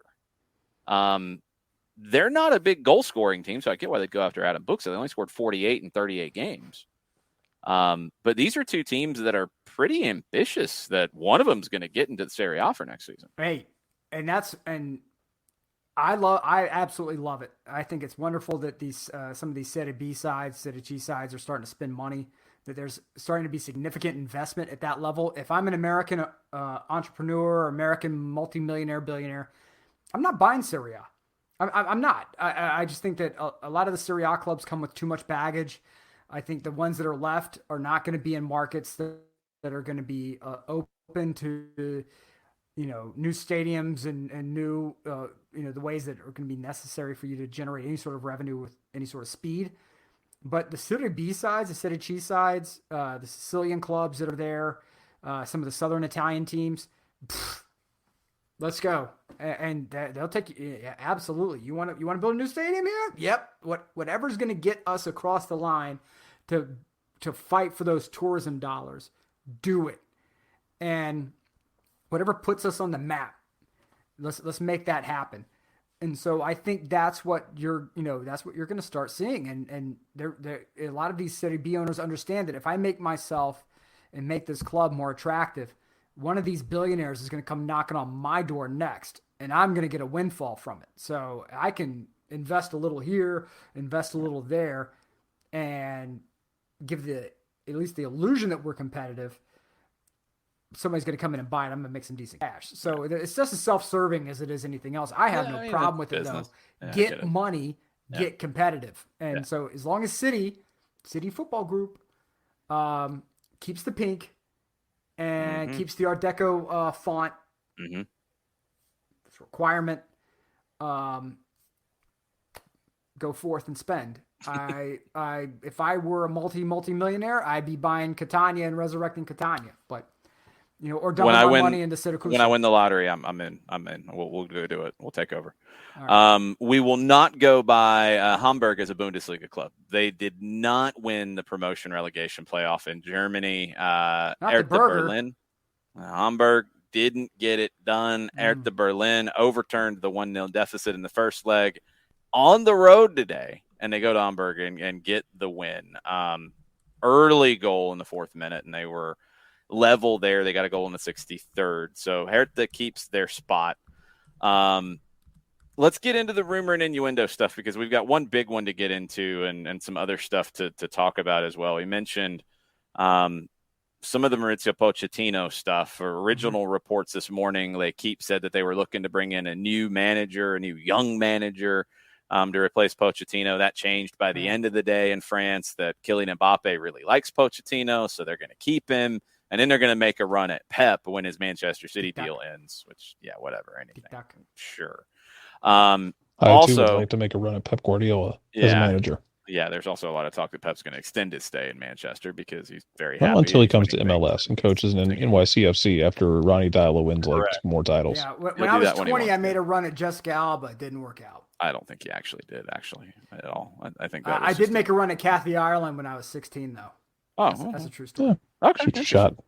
It didn't Why work, did it? not? No. Okay, just checking. Telefoot in France. If it worked out, that he would have led with that. I would have led with that. Hey, I had to ask. I had to make sure. You don't bury You that never penalty. know. Absolutely. You never know. Just wanted it on the record. Telefoot in France is also reporting that Zinedine Zidane will not be the replacement for Mauricio Pochettino, although Zinedine Zidane was reportedly part of the negotiating strategy to keep Kylian Mbappe. They used him as a resource there, and Zidane talked to Mbappe and said he should stay in Paris, and he did. Now, there is another report. The report from Telefoot is that Zidane's not going to do it. He's going to wait. He wants the French national team after the World Cup, all the stuff we've been talking about. Yeah. However, RMC Sport in France said that the Emir of Qatar is in direct contact with Zidane, and they're not close to a deal, but he has not said no either, because there are growing doubts about Didier Deschamps walking away from the French national team after the World Cup. Like So he doubting doesn't that do he that. will walk away? No, there's doubting that Deschamps will not leave, which Yeah, means that's what the I French mean. national team job is not open. Right. Yeah, it's Unless just they're There are waiting. growing because the doubts about French. his departure. Right. So let's go ahead and start. Let's start on the first thing, and after this, I got to go say goodnight to the Duchess. But Okay. There's no love lost between Zidane and Real Madrid. I know he was there for a long time, but they allowed the locker room to get very toxic under his watch and allow them to have way too much input and way too much say for what Zidane would have wanted. Believe me, if Zidane still had the level of love and affection and admiration and a belief that that club would benefit Kylian Mbappe, he would go to them, and in perfect French, he would say, "My brother in Christ, you need to go to Real Madrid immediately. Don't play any games. Don't get stupid. Go right now. Your jersey's waiting on you. It's white and purple. It's beautiful. I've seen it myself." He didn't do that. Allegedly, he did not do that. Allegedly. So we might have a fight before halftime in Chaco Forever and Almagro. Just magnificent. Yeah, they don't like each other. Should have been a penalty for Chaco Forever. This ref is on my bad side now. And if France doesn't win the World Cup, that decision may not be Deschamps at all. Might not be Deschamps. That's true. So, but you got to sit and wait and see what happens. You have to sit and wait and see. But you can. You got a nice beach to sit on. But also, if Zidane had those conversations, Zidane may have thought about this from twofold and said, okay, what's best for Kylian Mbappe is going to end up being best for the French national team as well. And what's best for me, because if PSG ends up being where he goes, right. So he's covered any which way. Right, because if he's at home, he's surrounded by his own people who can keep him in check, people who can keep him, who can ground him a bit. There's no one there at Real Madrid to do that. If anything, all the aloofness, all the trappings of fame and fortune and everything else that goes with it, all just get hooked up to anabolic steroids the minute you put on that white and purple kit. Zidane has played everybody, is what we've learned today. If these reports are accurate, because he has kept Mbappe at PSG, at least had a hand in it. And he's not cutting the check, but he has spoken with the Emir, who is cutting the check. Right. So he has a hand in keeping Mbappe there. That might keep Mbappe in good form for France to do well in the World Cup and Deschamps to leave on his own note and say goodbye. Or if, things go well and Deschamps like, I'm going to stick around, then Zidane can go back to the Emir and say, hey, remember that favor I did you? I think you owe me a contract to manage PSG until the French national team opens up. I want to see what happens with Marseille. He covered both sides. He ain't going Marseille. He ain't going to Marseille. Jorge Sampaoli's doing a great job at Marseille. No. But so put some respect on our son. Yeah. Sampaoli will headbutt you. No, but what I'm saying is politely that not politely. If Marseille comes open and the money investment is there, it ain't. That's the problem. It ain't there. There's no investment. You never know. You might be able to invest more in Marseille. There's no investment. Not PSG level investment. It ain't happening. Before you leave, I do want you to know it's just for 2 seconds, and I come right back. Well, I want you to know so you can think about this when you walk away. Okay. Is that, Real Madrid didn't get Erling Haaland, didn't get Kylian Mbappe after saying, we want both. They didn't get either one. Nothing. So they're going to do something, right? They got to save face. Mm-hmm. One of the names on the list, according to Marca, is Rafael Leao. Your thoughts, Nick? If the man he did a man's work, to quote to paraphrase a line from Blade Runner, you did a man's work. You're stealing Maxwell, or where you're going with that? No. And so if my man wants to go and do that, and he wants to, get the bright lights of Madrid, my brother has earned the entire right to do that. He has, especially the second part of the season, man. The level of effort that he brought every damn game, he can do it. Have fun, if you want to do that. But if you want to, you can.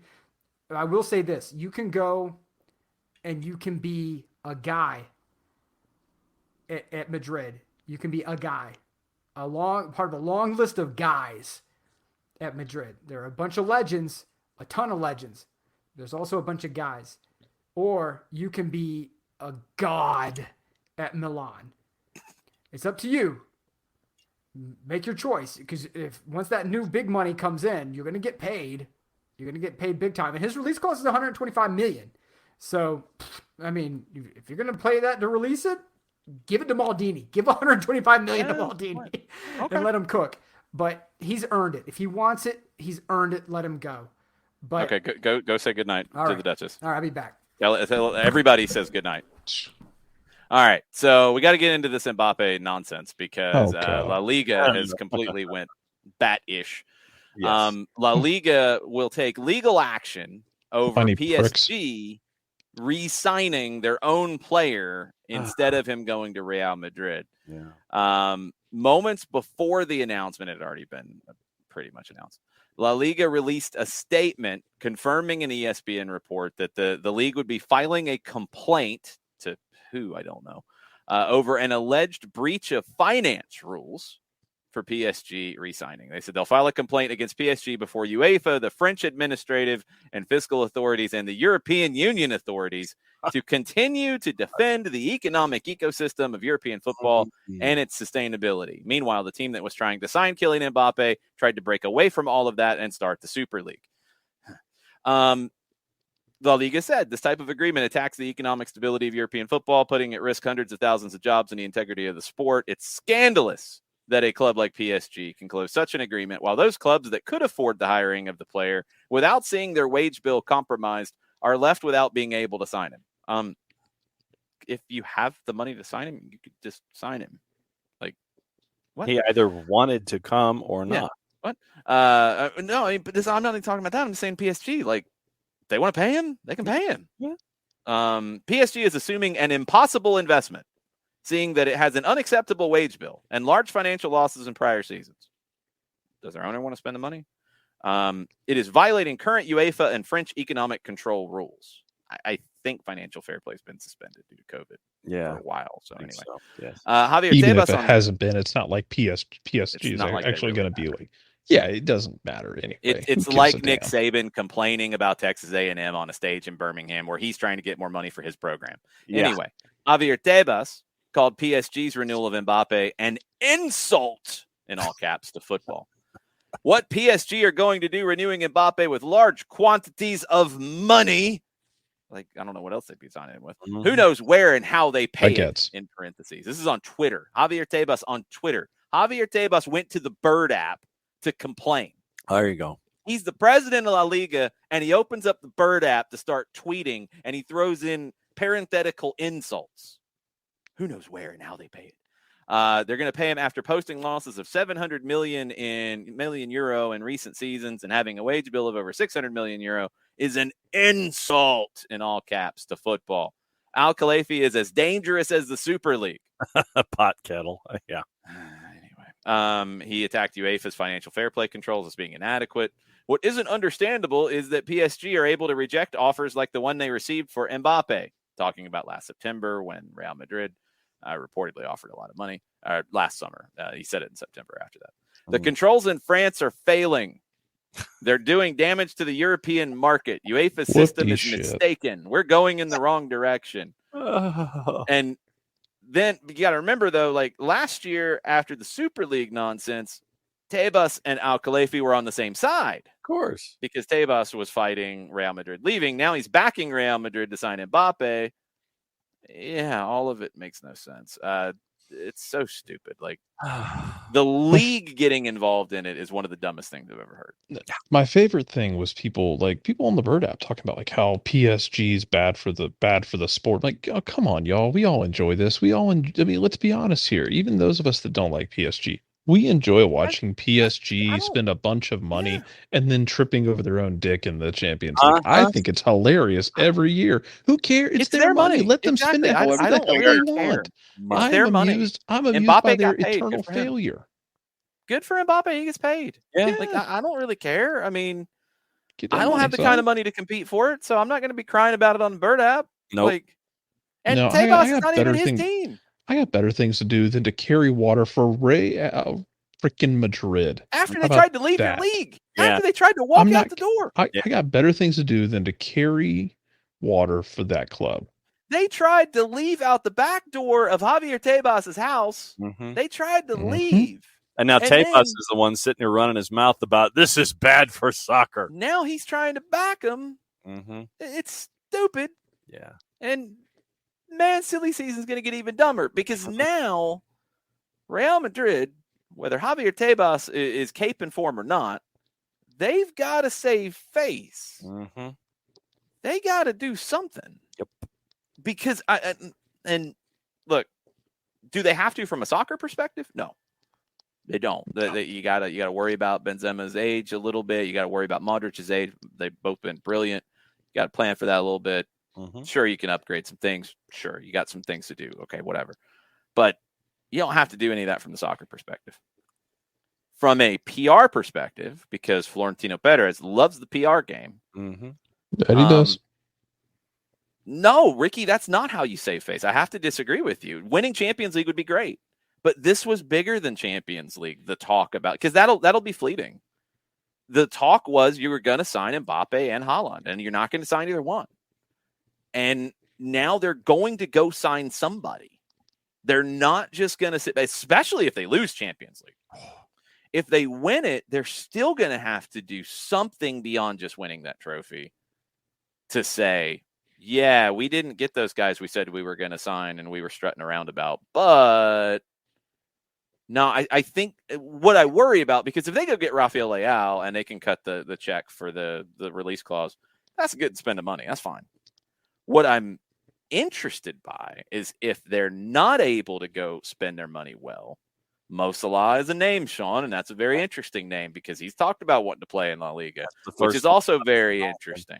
Yeah. Shut up about Carlos Vela, Sean. Come on now. But you're going to be looking at something to get headlines because that's where Florentino Perez loves to be. He's not purely about the sport. Yeah. He is about the headlines. He's about the attention, and he's got punched in the mouth a couple of times now by Manchester City and PSG. He's not going to take it lying down. He can go and do it well and spend money and get some great young talent and make them as good of a team as anybody else in the Champions League race next year. He absolutely can. I don't think that's most a lot, by the way. Sorry. I think the money you're going to have to spend is not going to be smart because you're going to be spending Mbappe, Haaland kind of money for somebody who's 10 years older. Not quite. I don't think that's where Ricky, I agree with you. Somebody else needs to be president at Real Madrid because then the sporting side can take more of a precedent.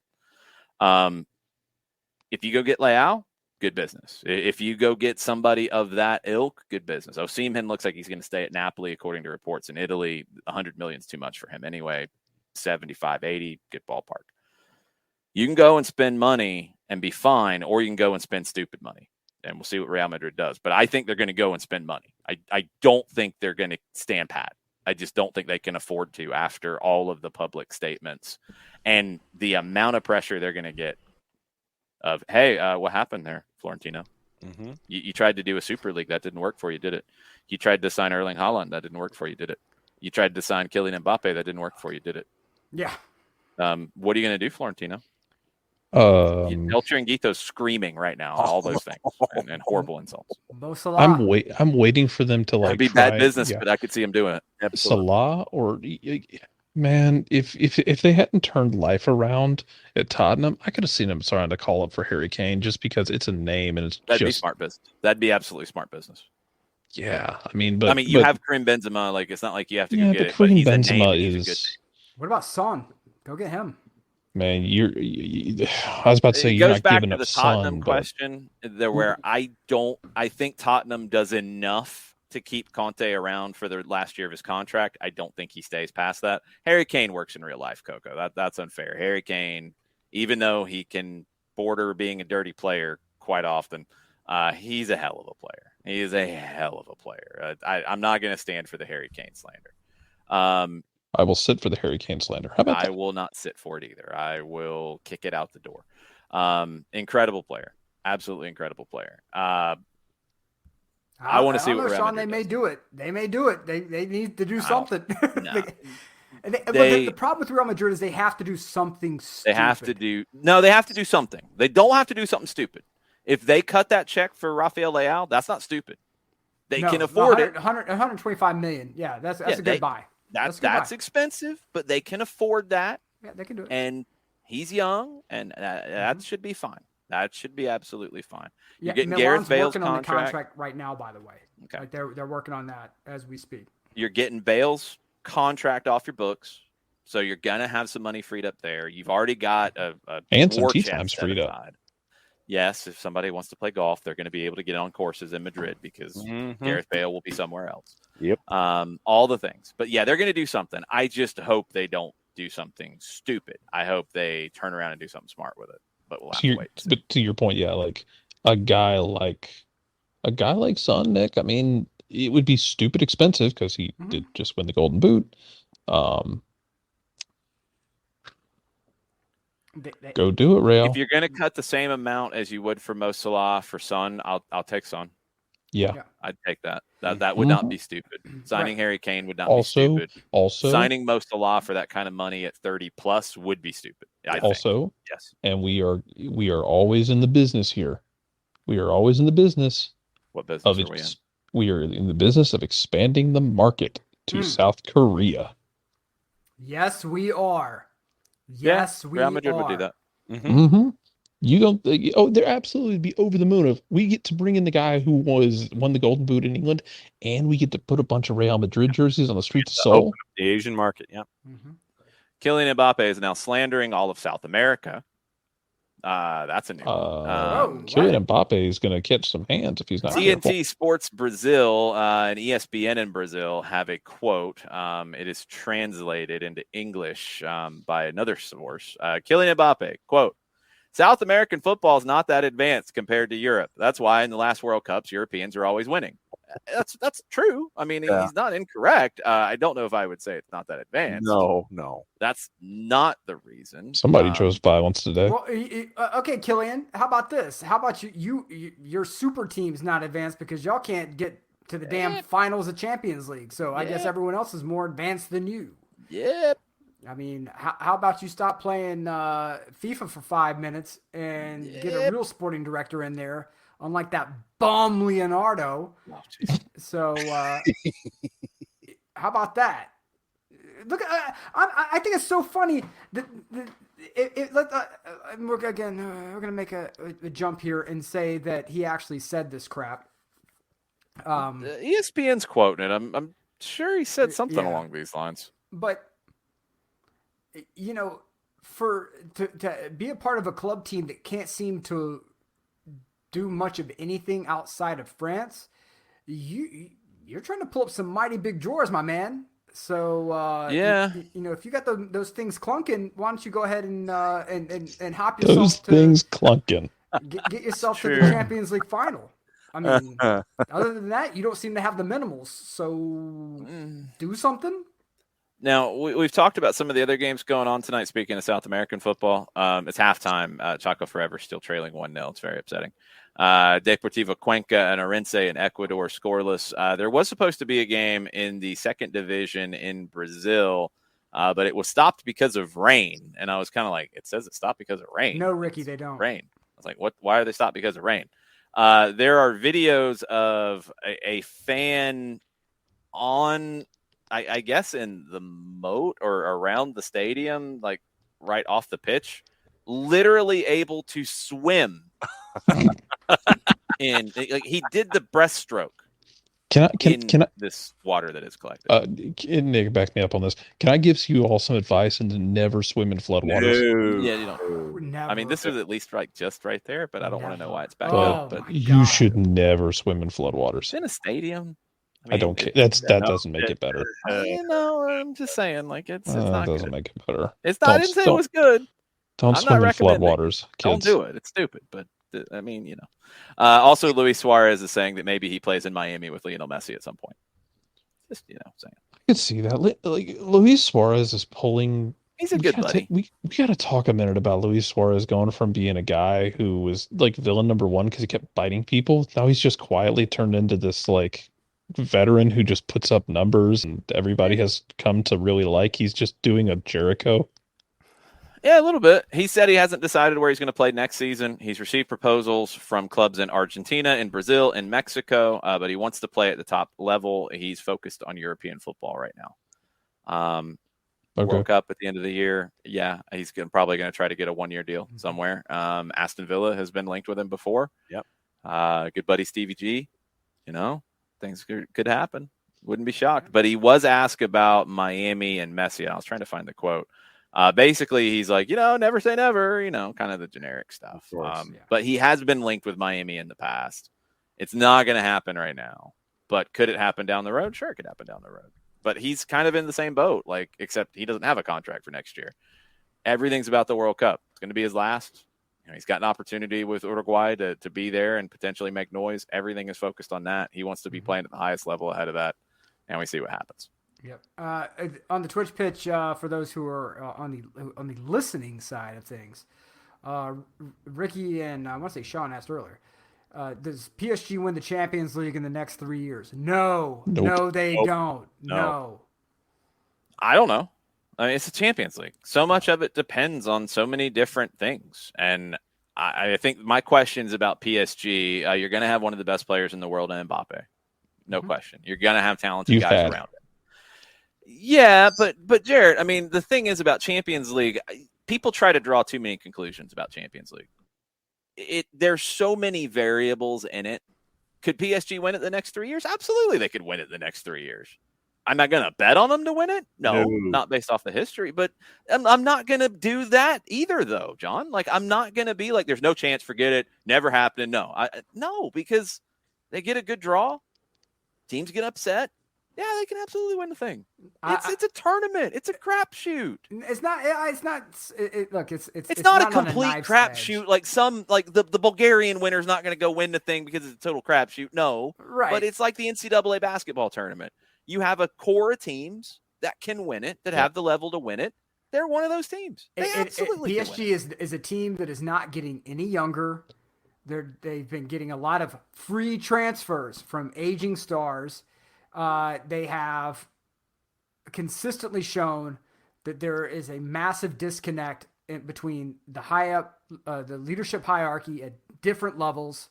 But Nick, how easy is it if you sign a competent sporting director, which they haven't had? That's harder than it appears because they keep finding different ways not to do it. Sure, but if you do, then you're having a really different conversation because of the resources that they have and having one of the best players in the world and having good players. It's not like they got a bunch of bums. They've got a good team. Even beyond the older guys that they signed, they didn't sign that many guys on free There's contracts and paid them a no ton. unit cohesion with that side. You've That's had two harsh. managers leave, right, and go get Champions Leagues, right? But that's not about cohesion. That's a different conversation. The leadership, absolutely, we see what they do. Though. In my opinion, it is cohesion. No, it's not on the field though, because you could see this team very easily. You should have seen this team beat Real Madrid this year, and they didn't get it done at the end, right? Because that happens in football sometimes. But I'm not going to sit here and tell you that there's no chance they win the Champions League in the next year. I am. I will not. Jason doesn't have to. I am, because. But you're okay. Then you're absolutely gambling on it, because you can't sit here and say that there's no chance because of all these different things. Because if all these other things happen in a draw in a tournament, which is what the Champions League is, especially before you get into the 8-game format and all that, where it is going to be harder. Mm-hmm. If you get a good draw and you get a good knockout round and you have some fortune go your way, Real Madrid's absolutely had some fortune go their way this time around. But look, there was a colonel that one time gave us one of the, I've said it on here before, one of the cheesiest speeches that I can remember, because he did it in the Supermarine voice, and he said, "Gentlemen, luck takes place at the nexus of skill and opportunity." But the problem is that at some point, to take advantage of that moment of where skill and opportunity meet that you're talking about, you have to have a mentality. You have to have a mindset. And that's why we see collections of players across different sports where they have they're better players individually, and they're not a team. They're not a unit. They're not collectively bought in to a single mission. And PSG has consistently done this. They consistently understand that. Failed to do this. How many teams realistically can win the Champions League right now? How many teams? Manchester City, Liverpool, Real Madrid, Bayern, and PSG. I wouldn't include PSG in that conversation. Okay, then 4. All right, one of those 4, 2 of those 4 have something happen to them. PSG's right there. That's all I'm saying. All I'm saying. Understand? Please. All I'm saying is that to say they have no chance of winning it is a fool's bet, because they have so much talent and so many resources. Are they likely to? Like I said at the beginning, I'm not putting money on them. I'm not staking it. But can they? Yes. Should they? Yeah, probably. Will they? I'm not betting on it because of their past record. That's what's so hilarious, is that it's they should do it. There's zero question, based on the collection of talent, that team should be in the final. They should have been in like the past 3 finals. It's mind-bending to me that with the collection of talent that they have, they can't get there, which tells me that there's so much more going on. You and I can disagree on this. It's fine. Yeah, no, we're not disagreeing that much. All I'm saying is that I think it's impossible to say that there's no chance for them to win it, because it's a small number of teams who can literally win it, and I think they're one of them. Right? Are they the most likely of those 5? No, they're not. Right. Tommy nailed it. The Brooklyn Nets are a prime example. One of the best players, they had 2 of the best players on the planet. They had a guy who ate his way out of one town, then pitched a fit and whined his way out of the other. They couldn't get anything done in that team. They couldn't get anything. They had, there's a massive disconnect between the players among themselves and leadership, and they couldn't get it done. Like, they should have been an all-time team. Yes. All-time team. Well, there's too many disconnects. I think in the long run we learned that some of the guys who we thought should have been in that all-time team really weren't of that ilk. And James Harden's a big reason, part of that. He's not what it anyway. Well, look, I'm not saying they will. I'm not saying they are going to. I'm just saying there is a small number of teams who can, and it doesn't take much for one of those teams to do it, because Real Madrid shouldn't be there this year, but they are. We should have, and Perfect Tommy nailed it. He said PSG should have Golden State Warriors this thing. I'll tell you why they don't. I think the really easy reason why they don't is they don't get tested in the league. Correct. And that's the biggest issue. That's the thing that they can't change. Because the level goes up, the pressure goes up. Those things that Real Madrid is able to deal with in those clutch moments because they get tested in the league. PSG is not. And it's very hard to keep that internal motivation up high. Yes. That's going to be their issue. That will always be their issue. But when you have incredible talent and things fall your way, they can absolutely win it. I don't think they're the most likely of those 5-2, but I don't think there's anybody else that is more likely. I really don't. Chelsea, let's wait and see. Let's wait and see what happens with the ownership and what they do, because they could be in that conversation. But I think it's far less likely for somebody else. You know, it's not going to be Tottenham. Sorry, folks. It's not. It's not going to be Barcelona right now. They're not there yet. Maybe they can be down the road. They're not close. I'll say this. If Conte comes back and they give him at least an additional 60 to 70 million in a transfer window, I will put Tottenham in that conversation with Conte.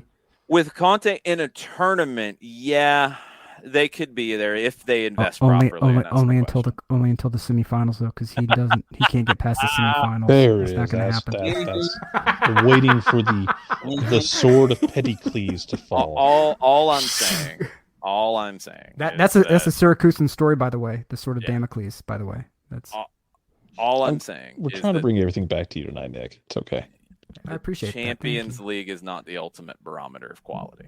It's not. It won't be. It's a tournament. Things happen in a tournament setup. Jason, do you know what the ultimate barometer of greatness is? Winning your league. That's one of them. Kamate? That's one of them. Do you know what the other barometer is? What is it? It's picks of the week. Okay. Ooh. Do you actually want to talk about that now, or do you want to talk about Milan for another hour? I can't tell if he's trying to bait you or not. No, I'm not trying to bait because my thing is that I'm pretty sure I know where I finished. It wasn't good. I know it wasn't good. I didn't win. But I do know that I think I have an idea who won, and I want to see. Yeah, it's the worst secret of all time. I want to see the winners. I feel really good about this. Okay. Jeez. Let's do this. Here come the notebook. Mm-hmm. I'm very excited. Mm-hmm. Please get John like a 1930s adding machine on his desk. No, because it's not the machine. It's actually understanding what's happening with the picks of the week and explaining it. Yes, I did. I picked the swallow 3 different times, I think, and it's still being wrong every time I double checked it. So no 30s adding machines. I absolutely picked Sassuolo, and I know exactly why I picked Sassuolo. I have zero regrets about picking Sassuolo. It's because you got the Scudetto now. Yeah. Yes. Ricky, everybody knows who won. Like I said, it's the worst kept secret of all time. Jason's not excited, but I'm excited. Anyway, here we go.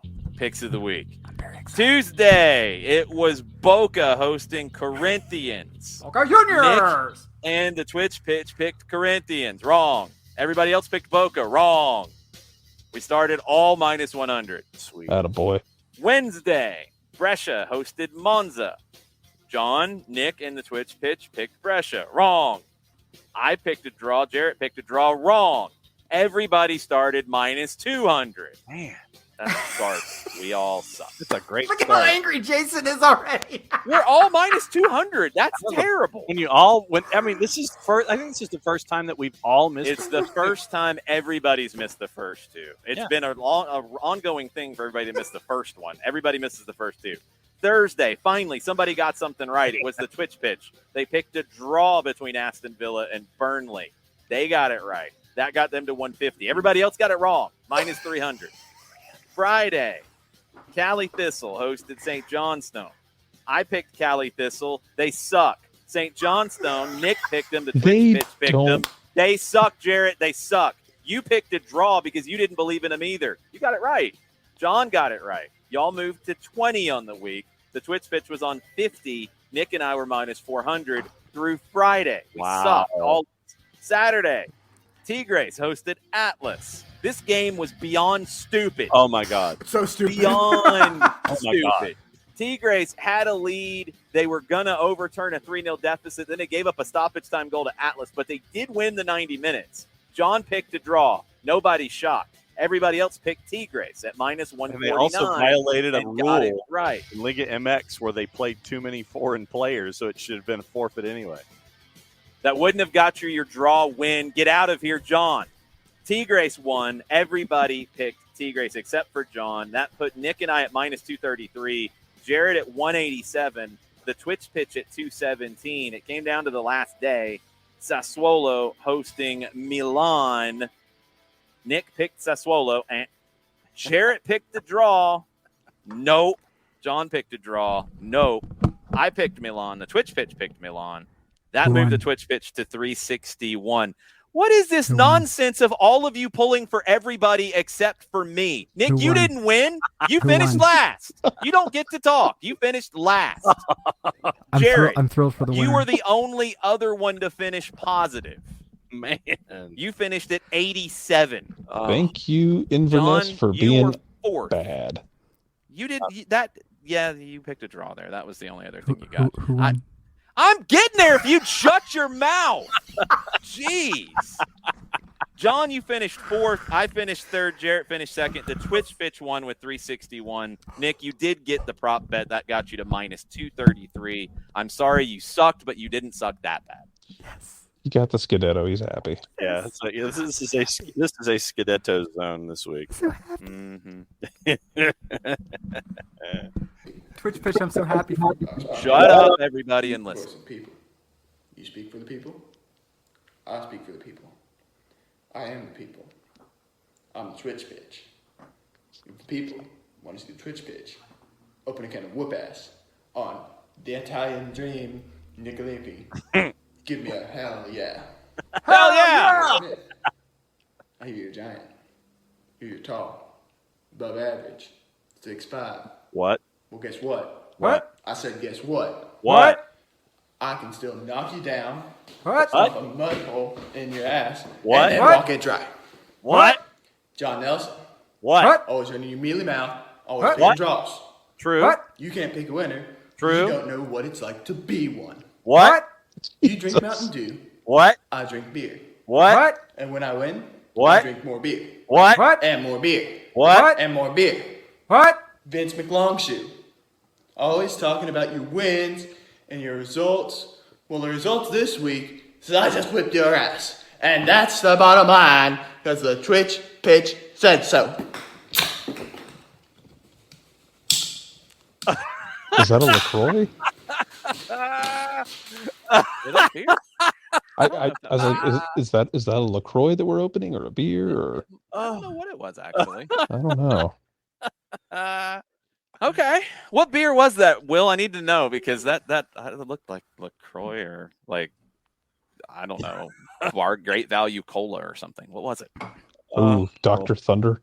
Yes. No, just the one that says Thunder Cola. Lightning or whatever it is. Big Dr. Check. Yeah. Dr. Lightning. That's Dr. Mountain Check. Dew. That's like, oh, no. Mountain Dew's Dr. fake. Check was the Winn-Dixie knockoff. Yeah, that Oh, was Dr. a- Check. That's right. Man, Dr. Check was great. Oh, Dr. Check's root beer and the strawberry soda. That Oh. stuff was all garbage. We used to go to the Winn-Dixie to go shopping on a Friday night with my dad, and then we'd go by like Wonderland Video in Powder Springs. Wow. It That's a was Wayback Budweiser. Machine. Okay, cool. I wasn't Okay. sure. I saw a lot of red there. I thought there. I didn't see I thought it was Dr. Thunder. I hope he somehow found like a 30-year-old can of Red Dog and opened it. Man, oh, that would. Be I am amazing. so happy for the Twitch pitch. I am so would be happy for amazing. the Twitch pitch. Okay. Yeah, this is. Tommy asked why I'm salty. This is why I'm salty. Because if I win, it's like everybody, you suck, we hate you, you're garbage, it's Longshoppily and all this other nonsense. Anybody else wins, it's like, yay, this is so great, yay. The best That's thing how I it saw goes. was Jason. It was Vince McLongshore. Yeah, Vince McLongshore. Yeah. Very good. I have no ill will towards Will and the Twitch pitch at all. I'm glad you guys made a bounce back and got it done. You're on 2 wins now. There are 3 people on 3 wins: John, Nick, and myself. That leaves somebody else. Careful. I'm just Careful, chilling out. Careful my ass! No, Nick- Jarrett, you're on 1 win. Nick's in front of a computer. I didn't want the computer to be damaged. Shut up. Jarrett, you're on 1 win.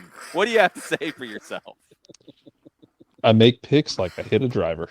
Oh. You didn't hit a driver very 45 much. degree angles. That's You that's put the driver joke. away. What's the That's joke right. then? The That's joke right, is like Rick. It went sometimes you don't show poorly. up and make picks. The joke is that it goes poorly. Jason's a plucky upstart. I never claimed to be a plucky upstart. I don't need to say I'm a plucky upstart. I won last season, and I'm tied for the lead this season. What y'all want? Turner says Jason's Jeez. Man City. Jeez. Man. Not wrong. Hey, that was an excellent promo. It was a good promo. I was thrilled with the promo. He I like even the had the props. knee brace on. That was amazing. At the knee brace, that was good. In character, was good. very nice. It was good. I think Will might actually need the knee braces, though. I'm about to say we're all getting to the think point in he life does. where a knee brace is needed Yeah. for Yeah, I for, think like, Will life. actually needs the knee braces. Like some of us need the knee brace for life. Like that's a thing. When the Twitch pitch gets a veto. Yes, the Oh, Twitch. my God. Well, Will gets a veto because Yes. I believe, if I'm not mistaken, on the Twitch pitch new ruling apparatus that he had the best. I'm trying to figure it out, Jared. I He know, had the bud. best week of all the Twitch pitch people. So, and their individual collaboration. The Twitch pitch as an entity won our picks of the week. Will had the best individual week. He is the champion. He picks the game on Sunday. And he also has the veto. Okay, I think I've got that. So, Will, you have the veto. I'll try to give you a minute. I'm not going to ask every time, but I can always cross stuff out. So, you get your veto and you pick Sunday. And Will, right now, you get to pick what other day you want. Yes, you can veto my pick. Go ahead. I don't care. What other day do you want, Will?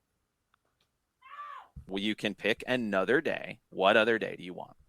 So we'll get that. Nick, I feel like this is becoming a theme. You finished last, so you have to come up with the prop bet. I don't have to win another one because I'm good for the year. Okay. But you got to come up with the prop bet Oh, because you were last. Okay. So be thinking about that. Will, pick another day. I'm waiting for Will's answer on this. Ricky says he wants Wednesday, but I want Will to confirm. And then we will move forward. Everybody else gets a pick. Will gets a veto. And the picks are going to get weird from now on because there's not quite as many. I can't pick Scotland anymore. You're all free. Yep. Well, All right. We'll come up with something, man. We got a Wednesday and a Friday. Pick one. So you guys are a little complicated, so I want you to pick. Sean's going back and forth. I'm asking Will. Yeah, and Sean is asking for a vote. I'm asking Will. Whatever Will says goes. He is the grand champion. He did the Stone Cold impersonation. Will gets his pick. What is it going to be? That's what we're waiting to see here. Will is also probably drunk. Yes, Sean, that is very possible. He deserves to be. He does. He does. But I am waiting on Will's pick. If he will pull his drunken self up to the thing that he's going to type it in on. Friday. There we go. Cool. There you go. Friday and Sunday. rumbling, bubbling, stumbling. Just needed it. Okay. So there we go. Let's get into Tuesday. Here we go with what options we have. We have Libertadores. I believe it is the last day, yes, of the group stage. Some of these games don't mean that much. Some do. That can make the picks kind of interesting. Vélez and Estudiantes in an all-Argentine matchup. Nacional and Red Bull Bragantino. Flamengo and Sporting Cristal. Santos hosting Banfield. Independiente Medellin hosting Guarena. Internacional hosting 9 de Octubre. We've got Copa Argentina. We got Defensa y Justicia against Antofagasta. I think both are out. Liga de Quito versus Atlético Goianense. We got Copa Argentina with Deportivo Madryn, who we've had before, at Huracan. We got a relegation promotion playoff game in the Netherlands between Excelsior and ADO Den Haag. What the hell? Excelsior. Real team. Excelsior. There you go. Exactly. We got a second division Germany relegation promotion game with Kaiserslautern at Dynamo Dresden. That's interesting. Kaiserslautern. We got AFC Cup action in Asia. We have the Mazia Sports and Recreation Club versus ATK Mohun Bagan. God bless you. What's their names? We've got Canadian Championship. That's like the Canadian Open Cup. Yeah, let's go Libertadores. You're going Libertadores. What do you want then, John? Can't believe we make him go through all of those just to take it back to Libertadores. Seriously, like what were you waiting on? What game are you picking? Universidad Católica and Tijeras. Universidad Católica and Talleres in Group H. This game actually means nothing at all because Talleres is in second. They're locked into second, and Universidad Católica, they need to hold on to third. Sporting Cristal could go to Brazil and beat Flamengo, except Cristal. they're not. Plus 2180. So that ain't happening. So this game means absolutely nothing, and it's John's pick. Is anybody Okay. surprised by that? No. Will, if you want to veto it, go for it. But it is the first one. You probably don't. Playing right in the Knicks' hands.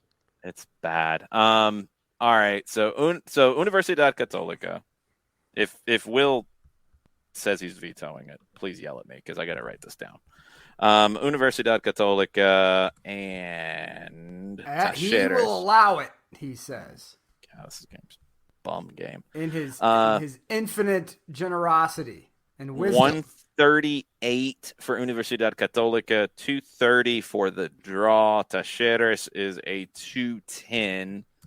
Last time they played in this tournament, because this is game 6, Talleres won at home on April 6th.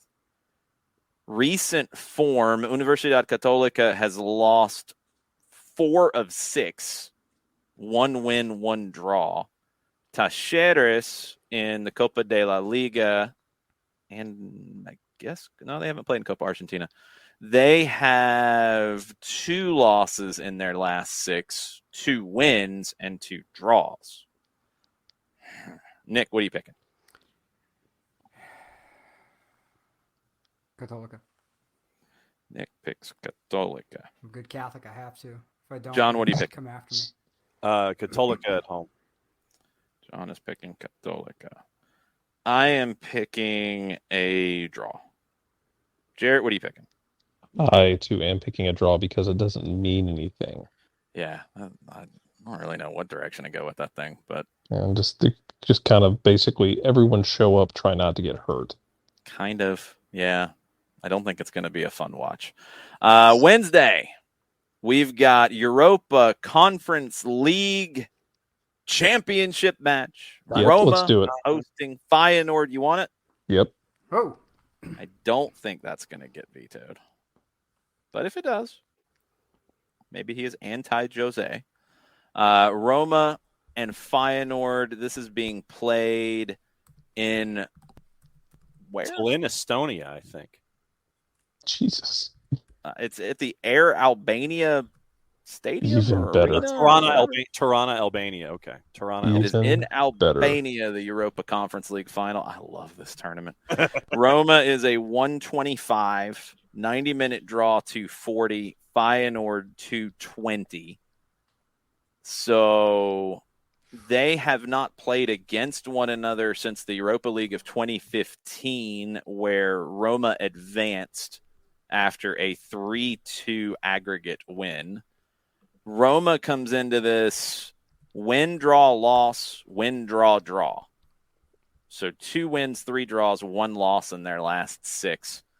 Feyenoord comes into this. They lost on the last day at home to FC Twente. That was their first loss in a long time. 3 wins, 2 draws, and a loss in their last 6. Feyenoord, I'm trying to think who they have that you might know. Marco Sensei, who has been, I think, a discussion about dual nationalism between Argentina and Italy, if I'm not mistaken, Nick. Here we go. He's at Feyenoord, and we know Roma, and we know Jose, and we know what this tournament means to Jose. Mm-hmm. John, what are you picking? Roma.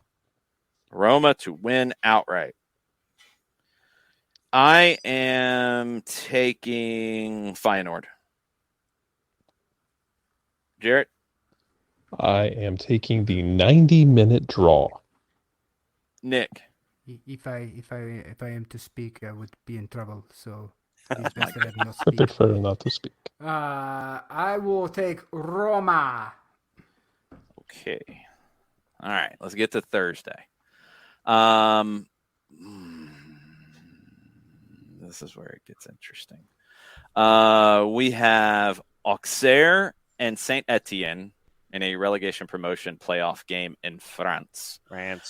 We got Libertadores, Boca and Deportivo Cali, Corinthians and Club Always Ready. Oh, this is Thursday? Yes. This is Thursday. Give me Monza Pisa. You want Monza and Pisa. Monza is hosting the first leg. I'm assuming that Will let this go. If he doesn't, it's okay. Monza is a minus 110 at home in the first leg. The draw is a 210. Pisa is as it just refreshed and pulled it away from my screen. Pisa is a plus 280. And it's me. I'm going 90-minute draw. Jarrett. Pisa has the one place where I had the best doner kebab in my entire life at like 1:30 in the morning on the river. So Pisa. The tower is woefully unimpressive, but we got there. We had to walk a mile and a half from the train station to the place we were staying with the bags on our backs. Stopped, got outside, went and got the best doner kebab that I've ever had in my entire life, and leaned against a bridge at the river. So I will support Pisa forever for that. Okay. I see Nick nodding along. Sure. Nick's up now. What's he going to pick? 90-minute draw. 90-minute draw. John? Monza. John picks Monza. Okay. All right. Friday. Twitch pitch. What are you picking? Doom, doom, doom, doom, doom, doom. Doom, doom, doom, doom, doom, doom, doom, doom, doom, doom. Doom, doom, doom. Boom, boom. There. There.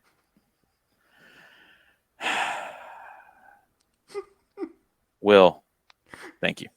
Malaysian second tier. Wow. Well, they never disappoint. Yeah. So I'm assuming you have this as it's hosting. It's 1 versus 3. It's the Galantan Derby because they're different colors of deers. Okay. Galantan FC. They are the number 1 team in the 2nd division of Malaysia, and they are facing Galantan United. Wow. Yes. Wow. Okay. Are you actually looking these teams up, John? Yeah, I was trying to, and I will. Yeah. John's probably already bought a shirt from one of them. Yeah. Well, who was it this morning? Who was it that gave the obscure? Was it Alex who gave us the obscure site for all of the jerseys, like Papua New Guinea and South? Please tell me you at least have some sort of security on not. your computer before you do that.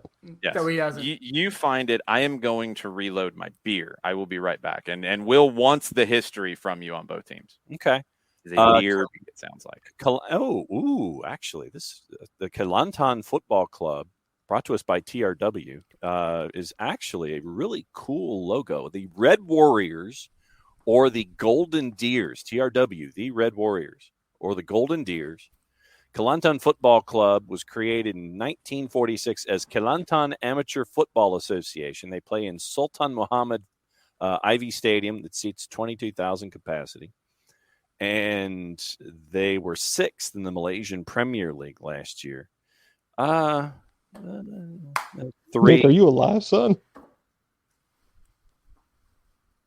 Well, someone ain't here.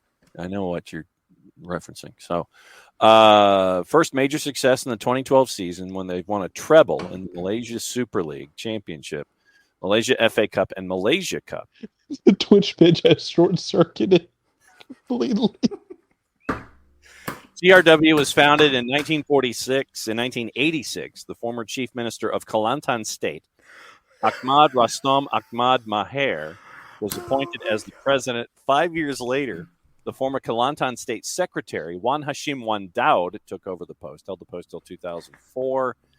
2005, the only state team that played in the 3rd-tier football league in Malaysia. The team ended the season bottom of the 2nd tier. So there doesn't seem to be a whole lot of information outside of cup competitions and stadium. Oh, they had a controversy in 2009 in the FA Cup semifinal where Halim Napi was suspended for punching and stepping on Nigeri Simbilan's defender during the Malaysian FA Cup semifinal. As a result of the incident, the team was slapped with a total fine of 900,000 in the Malaysian rupees, and their ground suspended as a venue for all matches sanctioned from the Football Association until the end of the season. In 2013, apparently there was an issue with lack of tickets in the Malaysian FA Cup and was sold out in 10. This is the greatest performance by a villain since Norman Stansfield. Continue, John. They turned unruly until after the 2013 Malaysia FA Cup final. Tickets were sold out in 10 minutes after the counter opened. Chaotic scenes when the tickets were put up on sale at the Sultan Muhammad Ivy Stadium. Fans who started queuing up for the tickets from as early as 6 a.m. became agitated when the tickets were sold out barely 10 minutes after going on sale. Although Kelantan Football Association was allocated 30,000 of the 87,000 tickets available for the final, fans claimed that only 16 tickets were bought by 4 spectators 16 before the sold-out announcement was made. This caused the agitated fans to break down the stadium gate before forcing the seller to hand over the bag containing the tickets. You hand it over. Hand over the bag, sir. You ruffian. Ruffians. You ne'er-do-well. Ne'er-do-wells, exactly. So, Friday. Ha ha ha. Yay! Jason, We broke him. You interrupted his really good reading Yeah, I did. from the I Wikipedia absolutely did, because page. he interrupts me every single time about Friday. So I did it. Ha ha ha. Kelantan United FC. We've heard enough. Which has the Green Deers. We've heard enough. We've heard not nearly enough. We've heard enough. Did you have to Green make Deer. the Friday sound like Elmo on a helium trip? I mean, Kelantan sure. United's only a 6-year-old. Friday. I mean, what do you That's want? Cartman. Yes, that was Cartman. Good job. And Oh my God. Kelantan United had like 38 names before they shortened it in 2019. Yes, this is why you don't cheer for my win, Sean. Absolutely, that's why. Absolutely, sure. That's fine. This is the weirdest. We went through a wormhole. I'm convinced. We did. Mm-hmm. It's like an We went episode through of a Love, Death, and wormhole. Robots. We went through a wormhole, and this is what's on the other side, and No, there's no getting he back. likes Jason's version better than mine. Trying to end the gimmick. That's never gonna happen. Not only did it not end, but they I favored think you Jason's version. accelerated it. Right. I'll just choose not to do it. But now it'd look kind of stupid if John did it today. Would it? Not that it doesn't look dumb in general, but just saying. Well, Jason has embraced a bad gimmick and somehow And tried made to kill it it. better. It is very much like a broken Matt Hardy thing. We gave him a gimmick that's not, oh my God, he made it work. it really is. It really is. That This man is his talked to a broken giraffe as if it was George Washington and sold it. Yes. No, Sold it. no. Wow. I'm Well not done, doing any of Jason. that. I don't blame you. It's okay. Ricky, you're expecting there to be a strategy from John about this? No, that is not true. His strategy is to pick a draw. That's the strategy. That's it. Every time. Except for this time, actually. I think he's up to something interesting. Is he going to pick a draw for Kelantan FC and Kelantan United? Jason's Friday sound like somebody had a Muppets Minimals and a vice grip. And that's I did it 3 absolutely different hilarious. ways. So what you're telling me is he did a Friday like a certain owner of a Miami team would Yes. do it. Didn't have the accent. No. It was the same octave level. No, there was no. Are you going to pick something, John, between your deers? Oh, okay. I didn't know if you were Pick a game. speaking in the general. Kelantan United, by the way, their full name is Majlis Perbandaran Kota Baru Bandar Raya Islam Uruseche Belia Dan Sukan Nigeri Kelantan Football Club. That was their original. How the blue fuck did you do that? Whoa! Good job, Jarrett. Uncle I'm Charlie sorry. Blue Post. hell around here. Uncle Charlie's coming, Jarrett. No, I went to Wikipedia and I sat there and I read it. That was easy. No, we're going Kelantan FC. There will be no United. Oh my Kelantan God. Football. You were picking the home team, Kelantan FC. Yes, I'm picking the home team, Kelantan FC. Okay. Nick,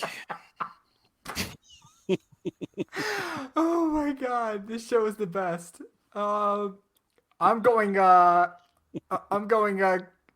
standard red label Calaton, please.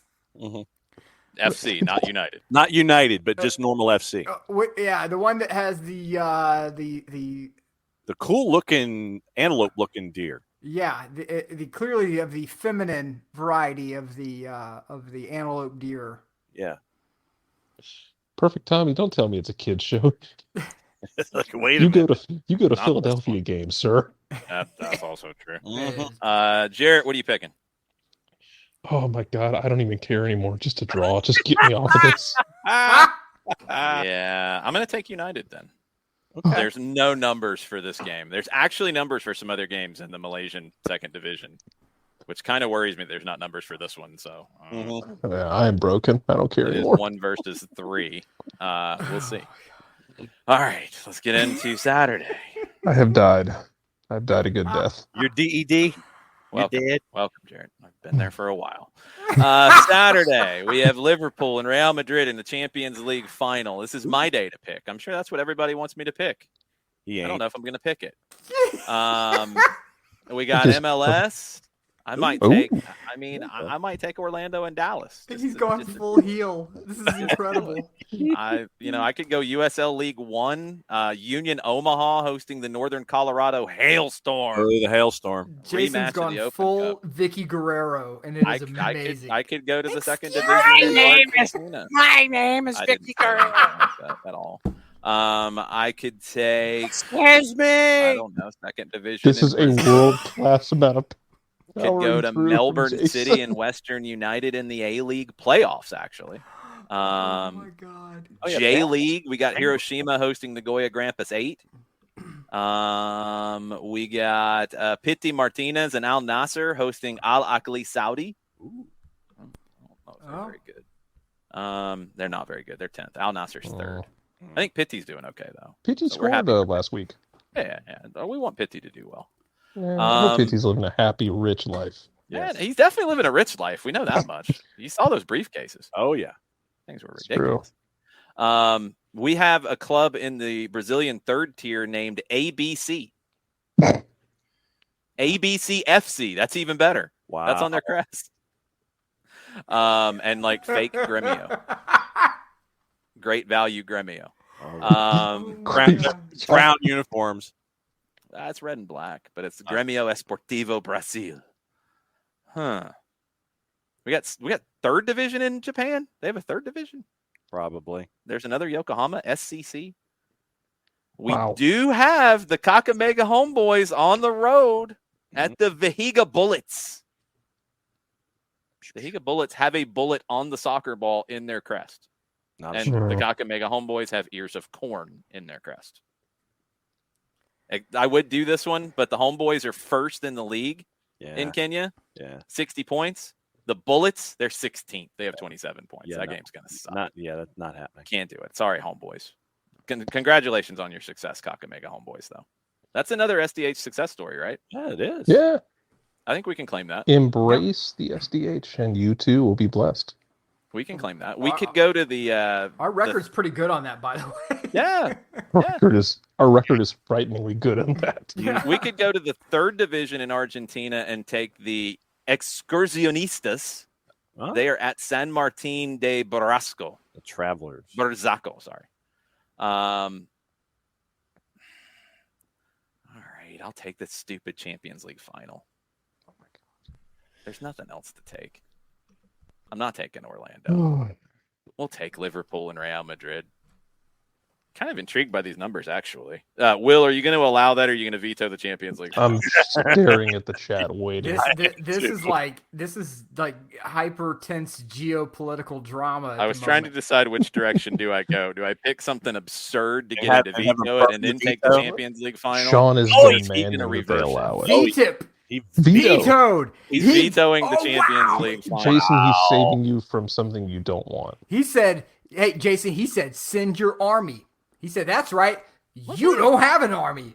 I didn't want that Guess game. that means you need to make another pick. I didn't want that game, Nick. What part of this do you not understand? All caps. He's doing Jason a solid here. I didn't want that game. Now you can't say that Jason skipped over that game. I don't want that game. I am going to take instead Chaco forever. No, they're not playing on Saturday. Orlando and Dallas? They're playing Nueva Chicago at 3:10. I don't care. You want that game. I'm not taking it. I am taking a team we have never talked about on soccer over there, and one team that we have. Chicago Fire. No. In the third division in Argentina, the Primera C Metropolitana, Claypole is on the road Holy at Mother General of Moses. La Madrid. You don't want Real Madrid? You get General La Madrid. I don't even know what that is. But you get Clapole, so everyone's happy. General La Madrid. It's all one word. Oh, okay. John, I'm expecting you to look this up. That's where we are. Hey, while Because I he need does, to know who this general is. hey Jason, while he does that, what beer did you go and get? I got a Coors Light, dude. Oh, okay. Why? 'Cause I went into the same thing. So. I got the silver bullet, man. Come on now. Oh no, I got a Sierra Nevada sour. So. I did not. I'm not fancy like that. I got a Coors Light. This is actually a really good game. Claypole is in 9th on 23 points. General La Madrid is on 21 points and 12th. I have Einstock. This is Icelandic beer from Akureyri, Iceland. You're way fancier than me. Does the beer fancier than me? Has that beer bored you to death tonight, Nick? Actually, it is a delightful Icelandic white ale from the great north of More Iceland. interesting than their soccer tactics. That's for sure. What I was asking. Land where vowels are optional. No. It says it's like Sufremlidur. God bless you. What? It sounded Gaelic, sir. Yeah. Yeah. Sufremlidur. Now, Dear. I have our General La Madrid up. Tell us about General La Madrid, John. Founded in 1950. They're 72 years old. Their nickname is Carcelero. What's that mean? I have no idea. You didn't look it up. History. This is your section, John. Well, I know it's my section. So can you do a translate on that one? That's what I'm doing. Hang on. You were going to jump up past it. I was. want to know what it is. I want to know what their nickname is. Translate. Oh boy. Okay, this is interesting. Okay. See, what is it? It can be one of three nouns. Okay. The first definition: warder, watchman, sentry, or guard. I mean, that would fit it. Okay. The second translation could be barkeeper, innkeeper, landlord, or publican. I mean, yeah. Okay. And the third is prison guard. Yeah. Oh, whoa, hold on. So their nickname is like the Watchers, essentially. Yeah, watchman or something like that. Okay. Who watches the Watchmen, though? Who is General La Madrid? Because it's got to be a person, right?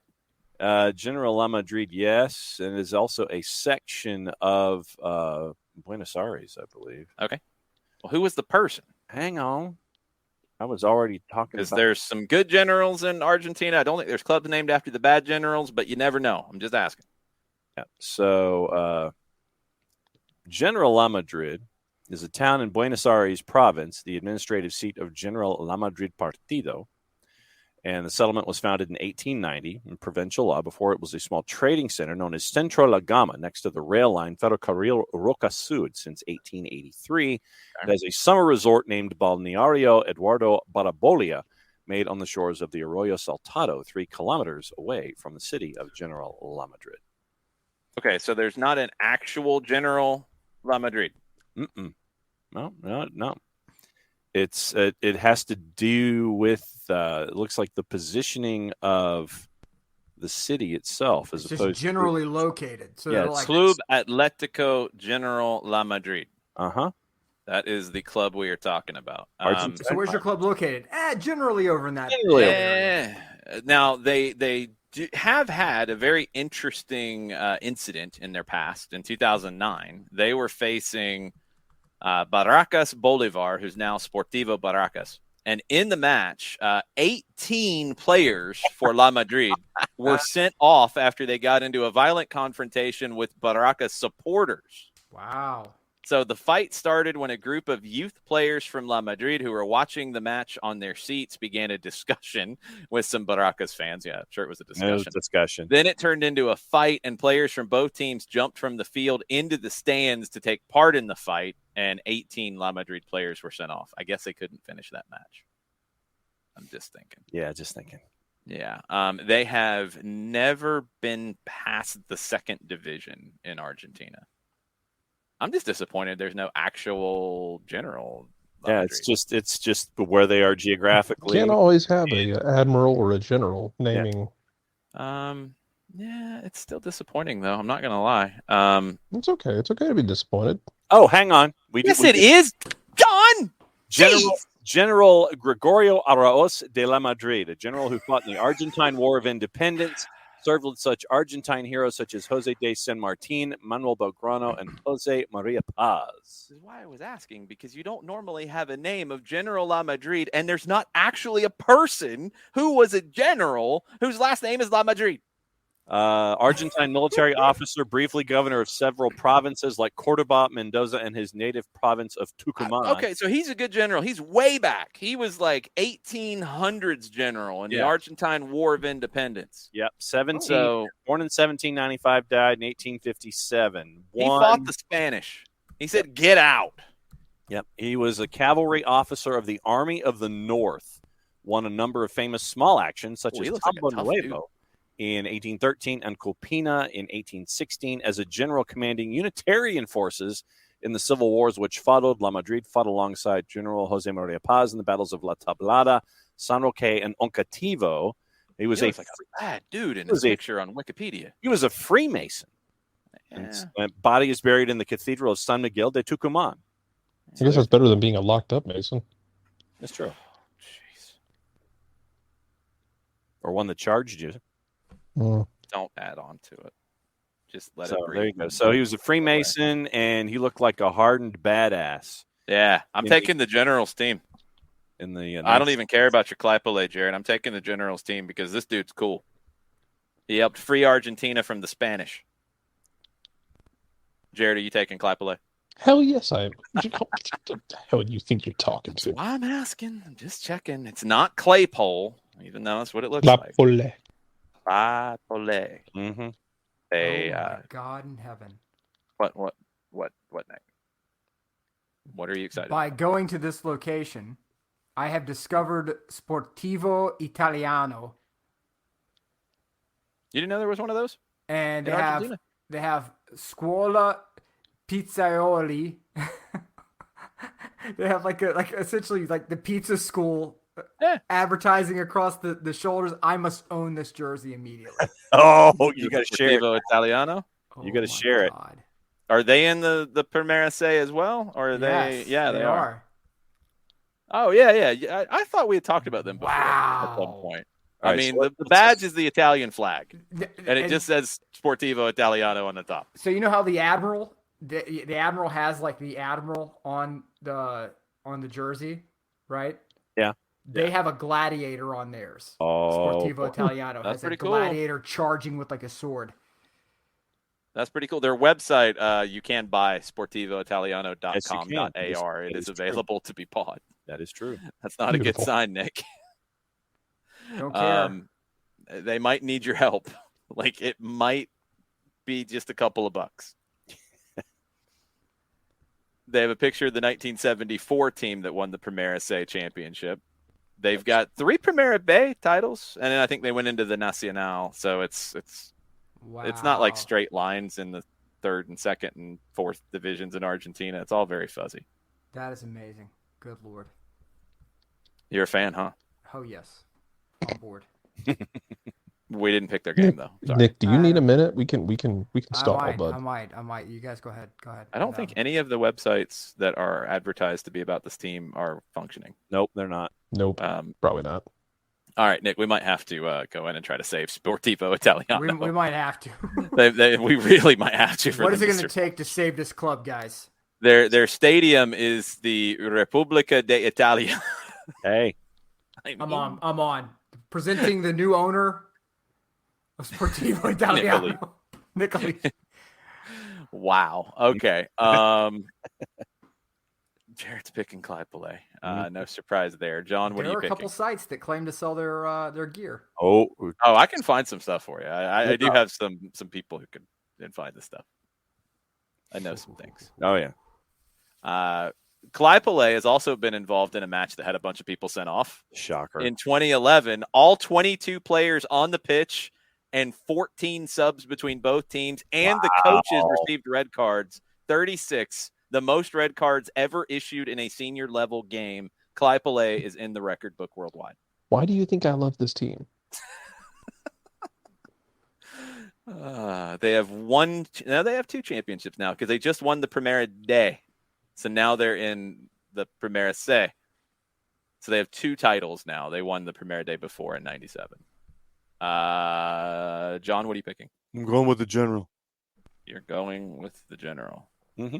Nick, what are you picking? And he went with his Shaquille O'Neal voice. Yeah, good. Give me less Clyde-Pelé. I'm more of a Victor Wooten man myself.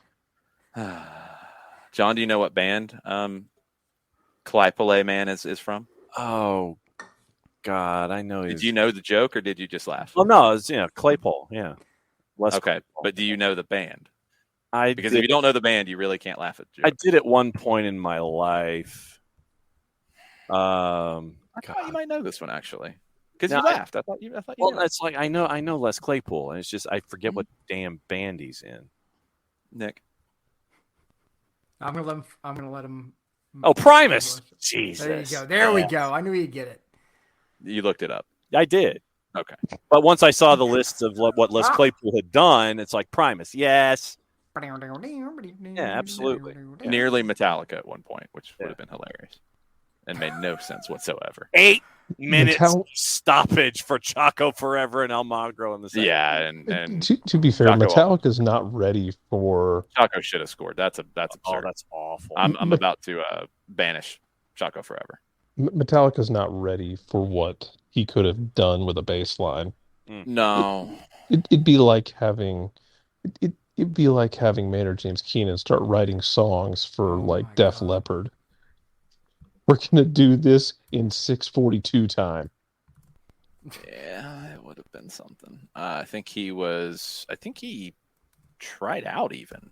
I think he auditioned after Cliff Burton died. I think. I know he was at least considered at one point. So I don't know if he actually got to an audition phase, which I would just love to have seen the looks on people's faces at the audition. That would have been amazing. Anyway, let's move on to Sunday. Twitch pitch. Will.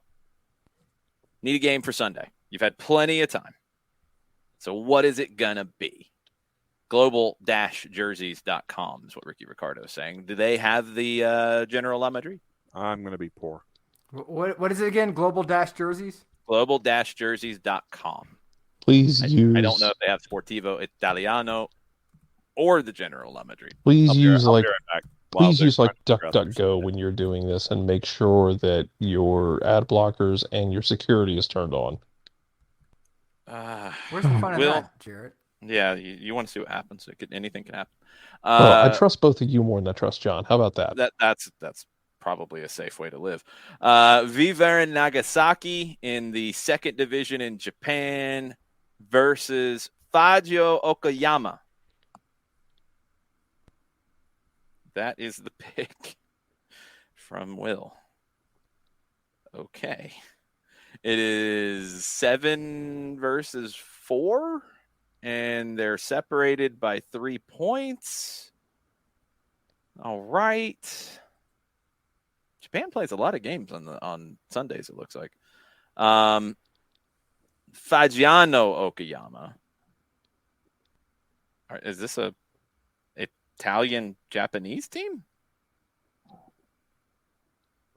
Against Vivern Nagasaki. Fagiano Okayama has a cool logo. I don't know what's going on exactly in there, but it's pretty cool. We don't have we do have numbers for this game. Fagiano Okayama plays Wednesday, and then they turn around and play again on Sunday. But we do have numbers. Nagasaki is a plus 130. The draw is 200. And Fagiano Okayama is a 250. I need to see why they're Fagiano Okayama.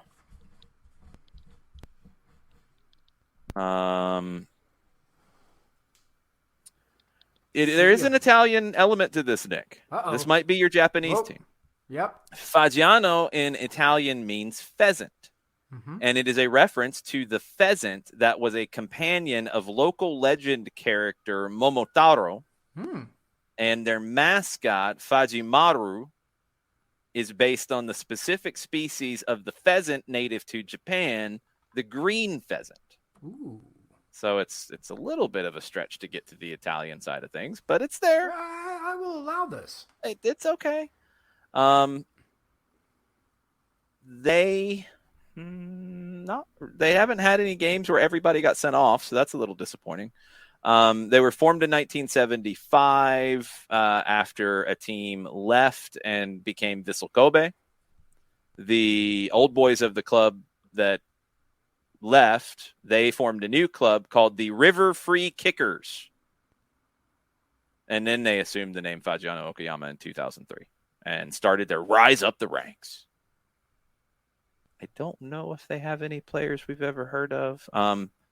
They do have a player who is listed as American, born in the U.S., Japanese defender Mizuki Hamada. They have a Brazilian. They have a couple Australians. They have a Dutchman. Okay. So kind of a little bit of an Italian influence there, Nick. That's about as much as I can get for you. I like this. Their opponent, Vivern Nagasaki, they have a cool logo. The Japanese teams have merged and done weird things all over the place. The V in the club's name comes from the Portuguese word Vitória, as well as the Dutch word vrede, meaning peace. Vitória means victory. While varen is the Dutch verb meaning to sail, relating to Nagasaki's heritage as a port of call for Portuguese and Dutch traders during the Sakoku period. So we have wannabe Italian versus wannabe Portuguese Dutch. I guess that's fair. Recent matches between these two. Fagiano Okayama won at Nagasaki 1-0 last November. They're going to play 2 matches this season. The Japanese season is more like MLS in terms of the calendar year. Fagiano Okayama won their last one. They lost the 2 before that. They won 3 in a row before that. So 4 wins out of 6. Nagasaki, 3 wins out of, can I do the math right? Out of 6. 2 losses and a draw. So, Nick, are you taking your wannabe Italian team? Oh, of course. Come on. That's what I figured. John? Are you still looking at shirts? No. No? But with the clubs playing in the midweek, I'm going to go with the home side. I'll go with Nagasaki. You're going to go with Nagasaki. Jarrett? Give me the draw. You're going draw.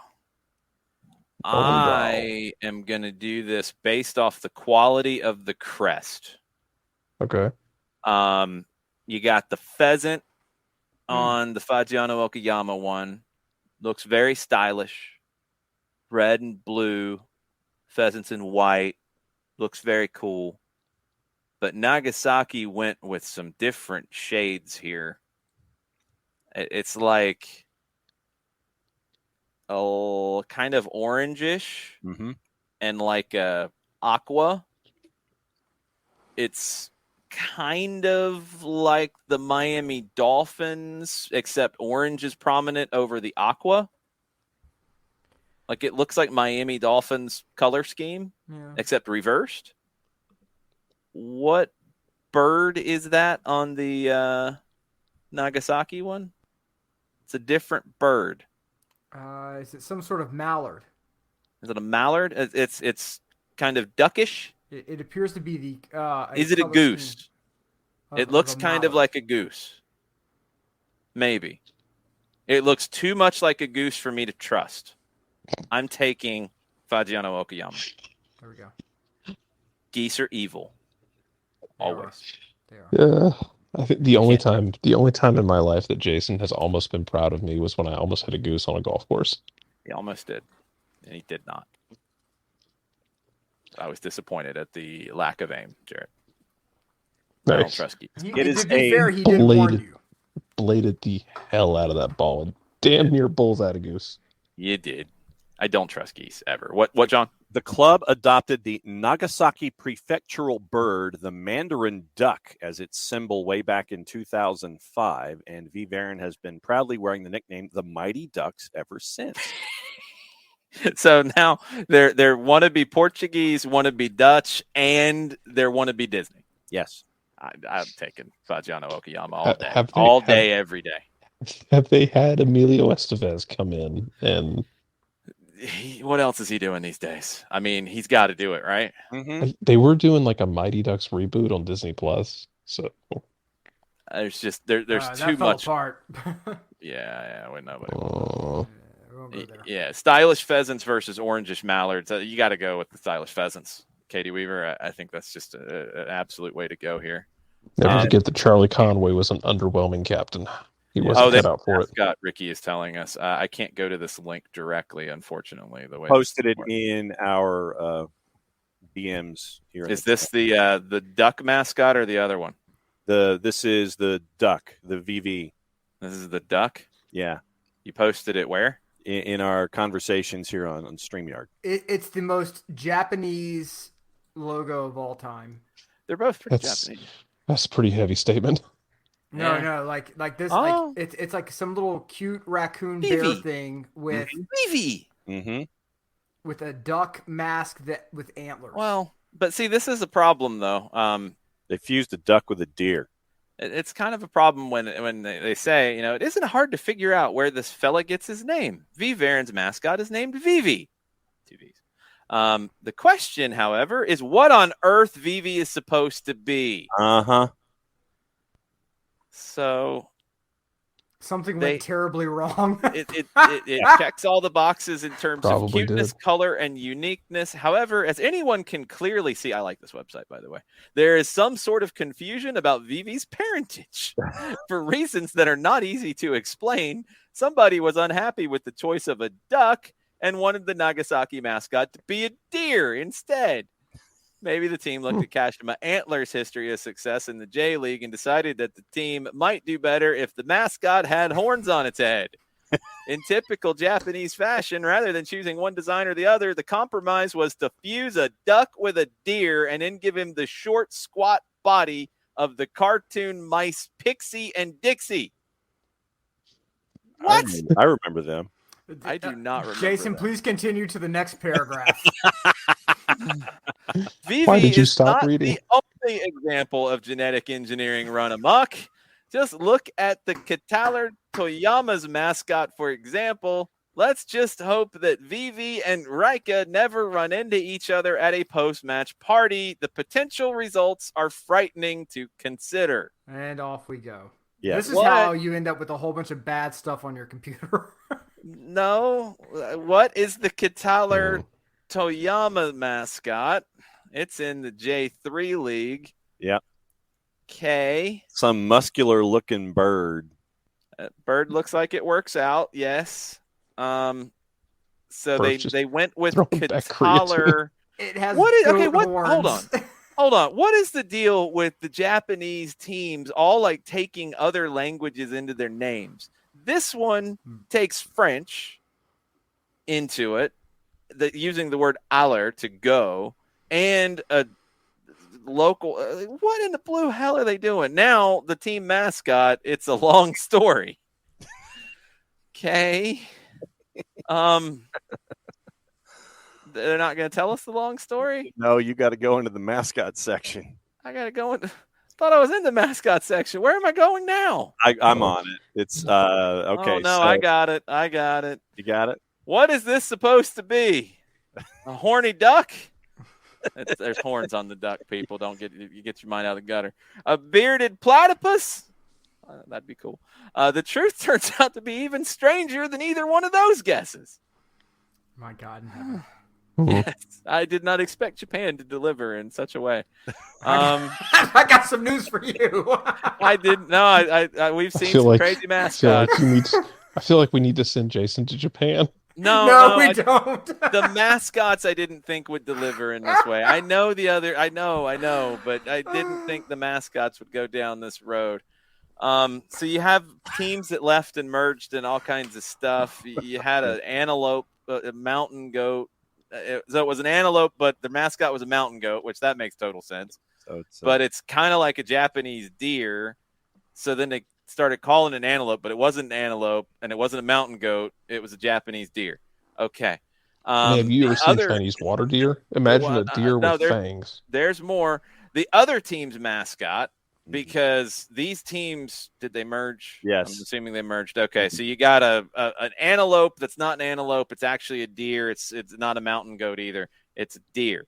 And they merged with a team that had a migratory seabird similar to a duck, but not a duck, but similar to a duck. Knuckleope as a mascot is what you're saying? And then they had to merge, and I guess they merged the mascots too. Yeah.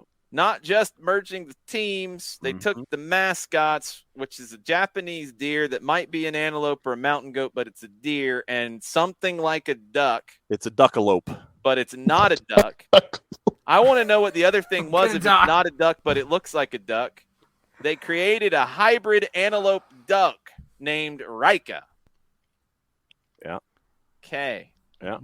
They just it's a duckalope. Really, they call it Rika. We don't even know if it's not an antelope though, John. It's not an antelope. You said deer. You said deer antelope thing. No, but it's not an antelope. They just called it an antelope because some of the English-speaking locals started referring to it as an antelope, but it was never an antelope. Now it was a Japanese crashed, deer. So everybody going on the Twitch pitch, I guess, made it crash. Hug of death. It was a Japanese deer, and then the duck thing. That's not a duck. It's found in large flocks on the Toyama coast. Well, what is this bird then if it's not a duck? So basically you've got not a deer merging with not a duck, and you come up with a hybrid mascot. It's an ocean mallard, Jason. An ocean mallard. Is that what it is? I don't know. They didn't say on the site. I'm wondering what it is. Toyama bird is what I'm going to look for.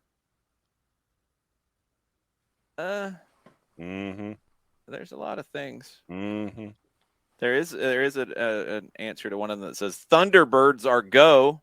So I'm going to say it's a Thunderbird. There you go. So they took a Japanese deer and a Thunderbird and created the thunder deer. It's more bird. Like that thing's a bird. The only thing of the deer that survived is the little horns that people thought was a mountain goat. Mazel tov. That's it. It's a bird.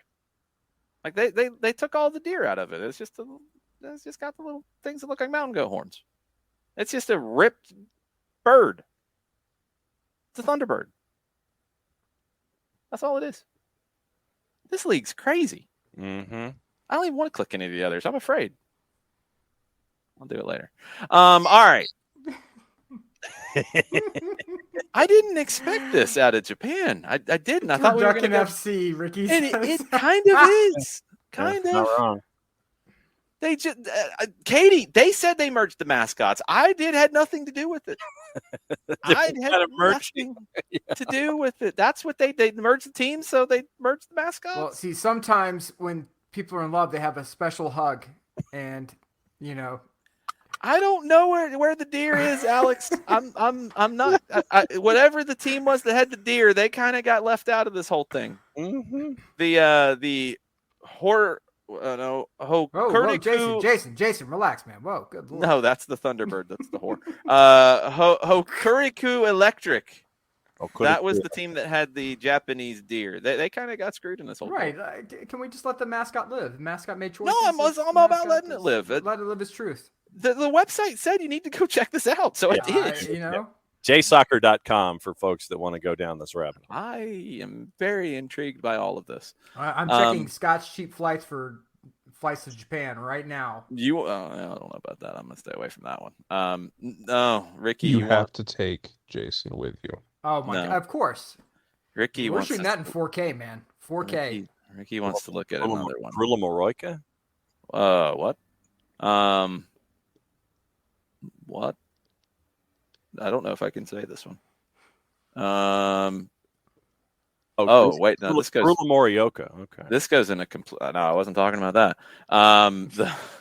The logo gets a little interesting, but then you click the team mascot and old uniforms, and the team mascot. What? Crane. Brula Morioka. It's a crane. Yeah. Thank you, John. I was trying to describe what's going on here while I was reading. So when they first entered, they used the Japanese snow crane as its symbol. It's a symbol of prosperity, long life, and good fortune. I would choose that too. That makes sense. That's why you're not in charge of marketing in Japan, Jason. That's what they picked. I didn't pick it. They did. Yeah. And it was fine. But then they wanted a mascot to go along. I hope with Atlanta United takes a tour to Japan. Yes. No. Yes. Not at all. We'll reach out to Darren. So they went they went to work on a mascot to go along with the symbol. So the symbol is the Japanese snow crane. All good. It's prosperity. It's long life. It's good fortune. Everything you want in a club, right? So, but they needed a mascot, and they had 3 losing entries that they show here that are birds that look happy, that are in soccer uniforms. There you go. That are, one's like, I'm a strong bird, and the other one's like pointing he's number 1, and the other one is like holding up the V symbol. Everybody's cool. So they went instead with the folded paper crane with legs coming out of the folded origami crane. They went with an origami crane with legs. That's what they went with as the mascot. That's genius. That's what I'm talking about. No. I like the bird that says he's number 1 a lot more than the crane with legs. The origami with legs. An origami. Why you want to give an origami crane legs, man? I mean, it's a mascot. It's got to walk. Yeah, it's got to walk. And so the kids can't be like, mommy, daddy, the origami crane on the shirt doesn't have legs. So you got to. I mean, because they got to have the mascot be able to walk around. Right. I mean, if you don't put legs on it, what are you going to do? Put wheels on it and roll it around? It's a crane. It's got to fly. It can't fly. It's a person in a suit. Sorry to ruin the illusion. It's got to move around. Jarrett, would you go be the origami crane with legs? You'd like to be a mascot. You've said so. I've been a mascot. It's not even like to be a mascot. I will be any mascot. You hand me a mascot outfit. You've got to look at this thing. It is terrible. This is the worst mascot of all time. It is not the worst mascot of all time. It is the worst mascot of all time. No, the creepy sun in the creepy sun. That's is funny. Yeah. The demonic sun, that Partick Thistle. Demonic Partick Thistle, that's the worst It's one. Funny. This is like a boxy looking origami thing with hole in it at the bottom for legs. The Volvo mascots. It's so what? Terrible. It's not Cocaine Panther. That's really good. And it can't beat that one. I'm sorry. That's an entire country that has monopolized having brilliant mascots. There is a a site, mondomascots.com, Jarrett, that you might want to check out. Quit trying to get rid of New me. Orleans Pelicans There- old mascot would like to There work. might Yes. be a fish mascot of something. It might not be a soccer team. I think it's a baseball team. And it looks like it vomits a person out. You haven't seen that video before, Jason? No, I've not. Okay, so what? So the I've fish. not. So it's this. It's a The big mouth uncertainty fish. in Jason's voice, we got to talk about. It hops It's along, a fish right? that vomits the person out. Yeah. So what happens is, like a fully clothed What is team happening? representative for the other team gets too close to the fish, and the fish eats it, and the legs are sticking out like this. The guy's kick, and it pulls it down, and then the fish starts shaking, and then the shoes come out of the mouth, Yeah, right. the hat, Yeah. the shirt, and then finally it vomits out the person who's typically wearing like bicycle shorts. Yeah, like naked. Yeah. Yeah, and they grab the clothes and put them around the bathing suit area and run off. Mondo Mascots is on Twitter, and they are absolutely getting a follow right now. That's number one. That's a must. Celebrating the weird, wonderful mascots of Japan. They have mascots for they have a mascot for a funeral service that is a grumpy funeral director bear. Yes, Of course they God, I do. love Japan. I mean, Oh my God, I love Japan they so much. have a mascot that is an intergalactic dinosaur who eats screws. It's the mascot for Screw Eater, which would make sense. Shocker. A Yes, tool makes that perfect removes rusty or damaged screws. Yes, please tell me that's not a surprise. They have Yokohama City has a safe sex mascot. Whoa. There you go. I mean, that, you know what? I That's mean, just good for being. them. There's a team that uses Pac-Man as a mascot. There is, oh my God. Sumo wrestlers. No. I'm just going to read the tweet. Imoki, the bad boy sweet potato, Of is course. an unofficial mascot for Hitachinaka City, Japan. I mean, when you say bad boy sweet potato Yeah. and you think of the most generic way to make a sweet potato look like a bad boy, Yeah. they did it. Oh, They did it. Yeah, of course they did. It's got a Kamu-chan. pompadour and sunglasses. Kamu-chan, the cheerful condom fairy, Yes. with a heart on its head, Yes, that is the is Yokohama safe sex City's mascot. safe sex mascot. Of course. Yes, there's a rice bowl rabbit, of course. There is the jolly mascot of a cemetery. Okay. There is a mysterious creature who banged his head through a castle wall and consequently lost his memory and got separated from his family. Shirop. That's the mascot for the Jokaku Kentai, an exam which tests knowledge of Japanese castles. That needed a mascot? Hey, The test has a mascot? why not? A spherical cowboy cow? Wow. Mm-hmm. This is amazing. Well, there is a Word soccer of God. mascot on Mondo Mascots. Jinbei no. It's the mascot of Ryukyu FC, a whale shark, but the whale shark in this photo put on a raincoat when it rained. But it's a whale shark, but it needed a raincoat. Jarrett, your thoughts? I will put on any of these mascot costumes if you send me over there to pay me a decent enough wage. Would you put on the mascot that is a chunk of turf with 2 seeds on his head? Yesterday, yes, I would. What I will- about Oh my God. Go to May 19th. what You don't- about the mascot that is the cranium is a hot pot? Sure. Okay. You don't want to know how quickly I would put on the one for the angry funeral home directing bear. Grumpy, not angry. There's a big difference. On May 19th, there's video of Kizuru, the paper crane for Gurula Morioka, scoring a goal. Oh, that stupid paper crane nonsense. That is a phenomenal mascot, Jason. What the heck are you No, talking it's about? Garbage. And it It's runs garbage. around, it flaps the wings. Stupid. What are you talking about? You have zero. This is why never get into It's marketing in terrible. Japan, Jason. It's terrible. There is a mascot that's a mix of a panda and a backpack. Oh my God in heaven. Pino, the little robot from Manga Eden Zero, has chainsaw ears. It's like a rabbit with chainsaw ears. Yeah, that stupid origami crane. I hate that King thing. Chan, a giant walking goldfish. Who sells other goldfish? Is the mascot of Nagasu, a town in That's Kumamoto. what you're describing is slave trade. Alien Ikara is a alien squid who promotes tourism to Hakodate City. And they put a Jason Voorhees mask on the alien squid. Okay. Yeah, sure. What am I Penguin supposed who to do with hasn't this learned how to information? swim is a mascot. What? A cranium who's a hot pot. I said that one. Nabimaru. Got that one. Oh my God! Yep. Planet with a crown. I'm checking in for empire. Jason. We're going. All right. If I can find the cheap flight, we're going. Well, see, and then what you do is you sit there and you try to find all of the mascots that are attached to soccer, and you just try to interview as many of them as possible.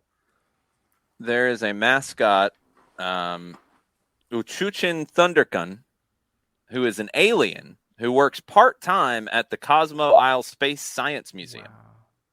And, I mean, he wears a suit, but he's an Of course he alien. does. You got to protect yourself, man. I mean, You got to protect yourself with a normal business suit. Mm-hmm. it's like Jesus in a tuxedo T-shirt. He wants to look good, but he knows how to party. Yes, it is exactly like that, Jarrett. Exactly. There's a mix of a panda and a rabbit. Circle K in Japan has a mascot. We've had cemeteries that have mascots. Of course, the Circle K is a mascot. There is a section for mascots with chainsaws.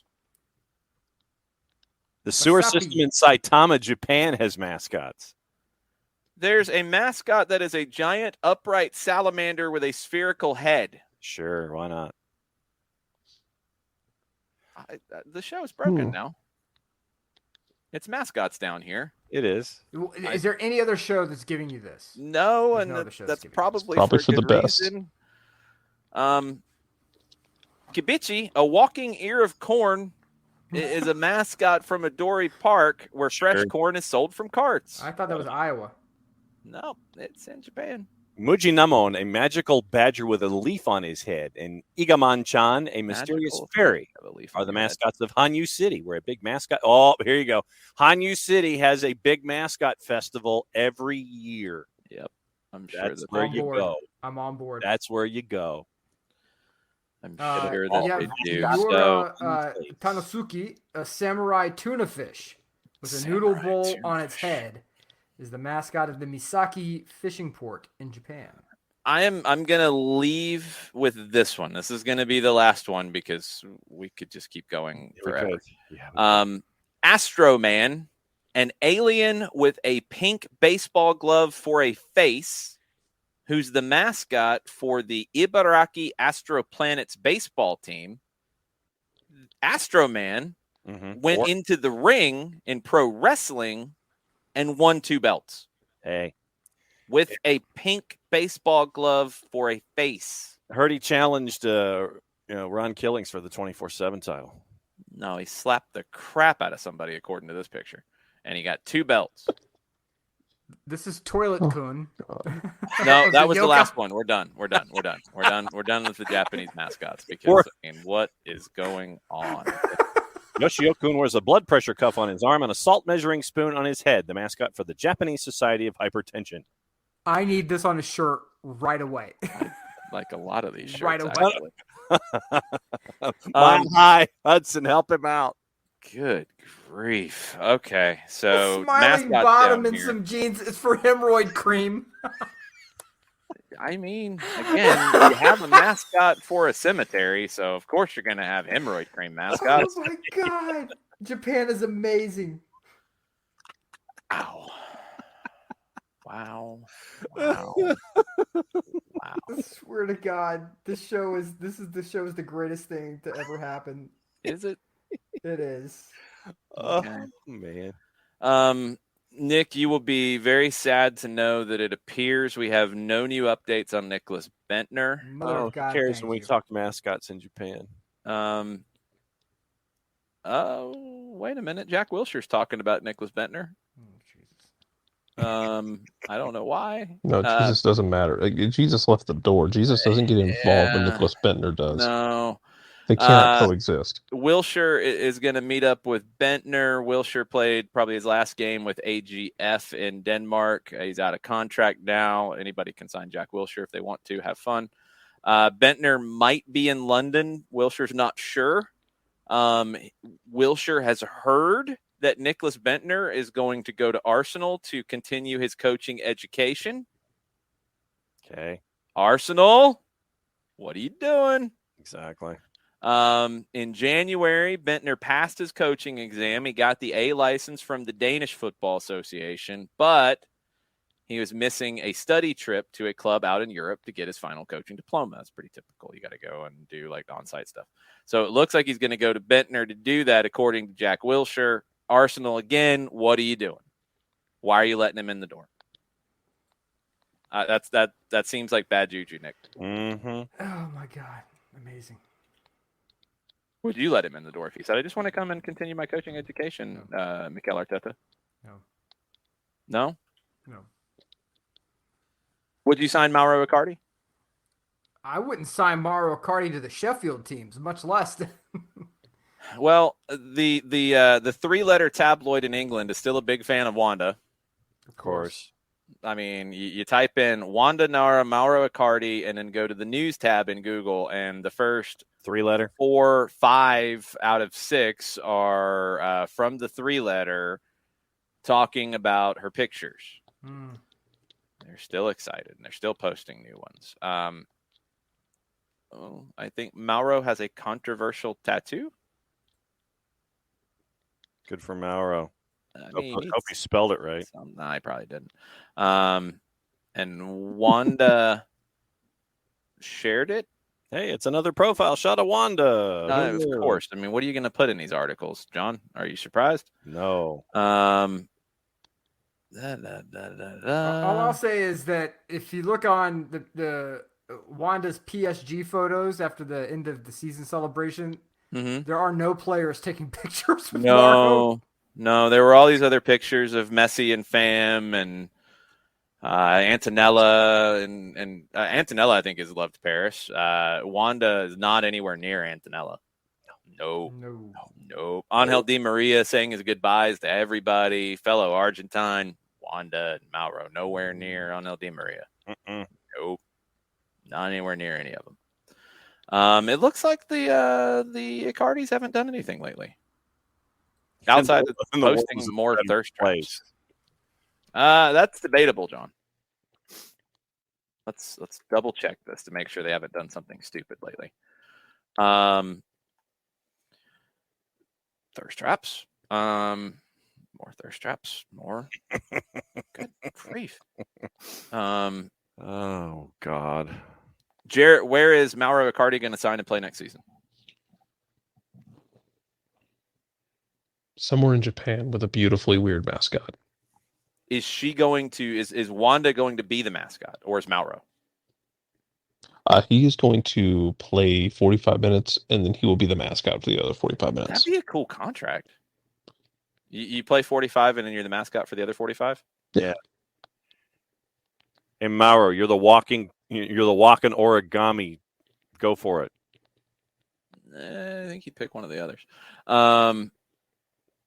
Yeah, you're right, Nick. There's an article from Argentina that's talking about the pictures and things, and like it's a picture of Wanda and Mauro, and he's smiling and holding a trophy, and then there's another picture of them together, and there's a picture of them and the kids, and then all the other pictures are all the Argentines and their families hanging out.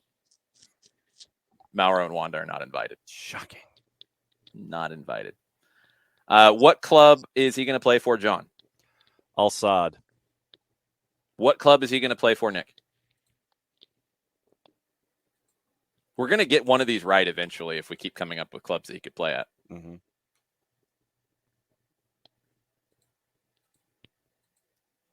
You're muted. Nick, you're muted. You're pulling a John, Nick. You did. No, I'm not.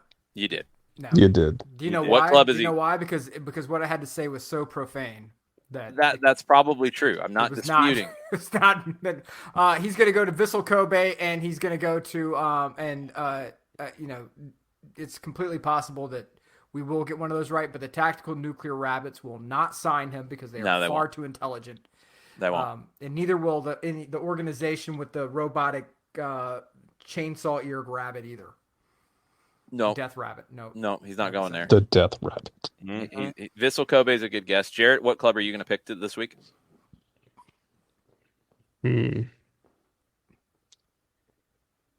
Arbroath. How would he do it, Arbroath? Terribly. I But would want to do it, Arbroath. Yeah, that ain't going to work. That ain't going to work. Too many clothes. Too many clothes. Yeah, that would be a problem for her newfound fame. I don't know, man. Inverness got their ass beat today by St. Johnstone. They need a bounce back. Send him up to Inverness. Send Wanda up to Loch Ness and see how long that lasts. So I work the Loch Ness Museum. Yeah. Would she be Lionel Messi? No, because then she couldn't get any serpentine creature. She wouldn't get any play out of the 3-letter if she did. The perfect decision would be for Messi to join them and for Messi to wear the outfit and then to just take off the head in the middle of a game. And Lionel Messi is actually Lionel Messi. Yeah. And then he just starts dribbling everyone in the suit. That would shut the internet down. I am going to pick this week. I'm going to go with Turkey because they've got money and they get stupid sometimes. Mm-hmm. That's one way think to put it. Istanbul Başakşehir. Oh, okay. I think they have cash. I don't think they're like broke. Is Demba Ba still there? Maybe. Trezeguet's there. No, I don't think Demba Ba's still there, John. They need a star. They need Mauro. Istanbul Başakşehir. We'll get it eventually. Leo Duarte is there at center back. Lucas Lima. They have and Junior Caixara. So they have a couple of Brazilians on the roster. What does that have to do with an Argentine that the Argentines don't like? Oh, I'm just trying to look at folks who are not Turkish who are playing for Başakşehir. I guess Wanda could live in Athens and they could fly him in for games. I mean, man, Wanda in Athens, do you know how much tax fraud is going to take place in that situation? Hey, Mauro could go play for Matias Almeida. AEK? AEK Athens. Yeah. It's still, we're talking about a lot of tax fraud. Oh, of course. I mean, Wanda's got like 550 different ways that she has income. There's going to be shenanigans. Plenty of tax havens, yes. Yeah, but she now has a villa in Buenos Aires that she was gifted to end the alimony dispute. Yes. So good for Maxi. Has Maxi bought the team yet? No. Did that deal go down? It didn't go down. Has not gone down yet. Why are they holding up Maxi's life? What's going on in England? Why have they not got this done, John? I don't know. Same reason that Chris Kirshner hadn't gotten his done at Derby. It edges closer. They say it's in advanced stages. Well, so's my driver's license. I need input. You don't have a driver's license?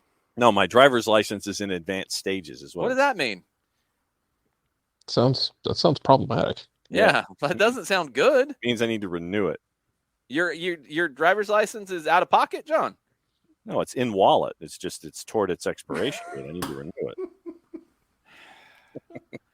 Can you drive legally, John Nelson? Absolutely. Then no, it's nothing like that. As your lawyer, I'm advising you not to comment on this anymore. Yeah, seriously. Man, John's gonna get tailed by the cops everywhere he goes now. Yeah. It's Decatur. That probably is going to happen anyway. Yeah, that's true. That's very true. Expiration right there. No, John, what are you doing? Put your holding license. Yeah, what are you doing? Covering up everything but the expiration date.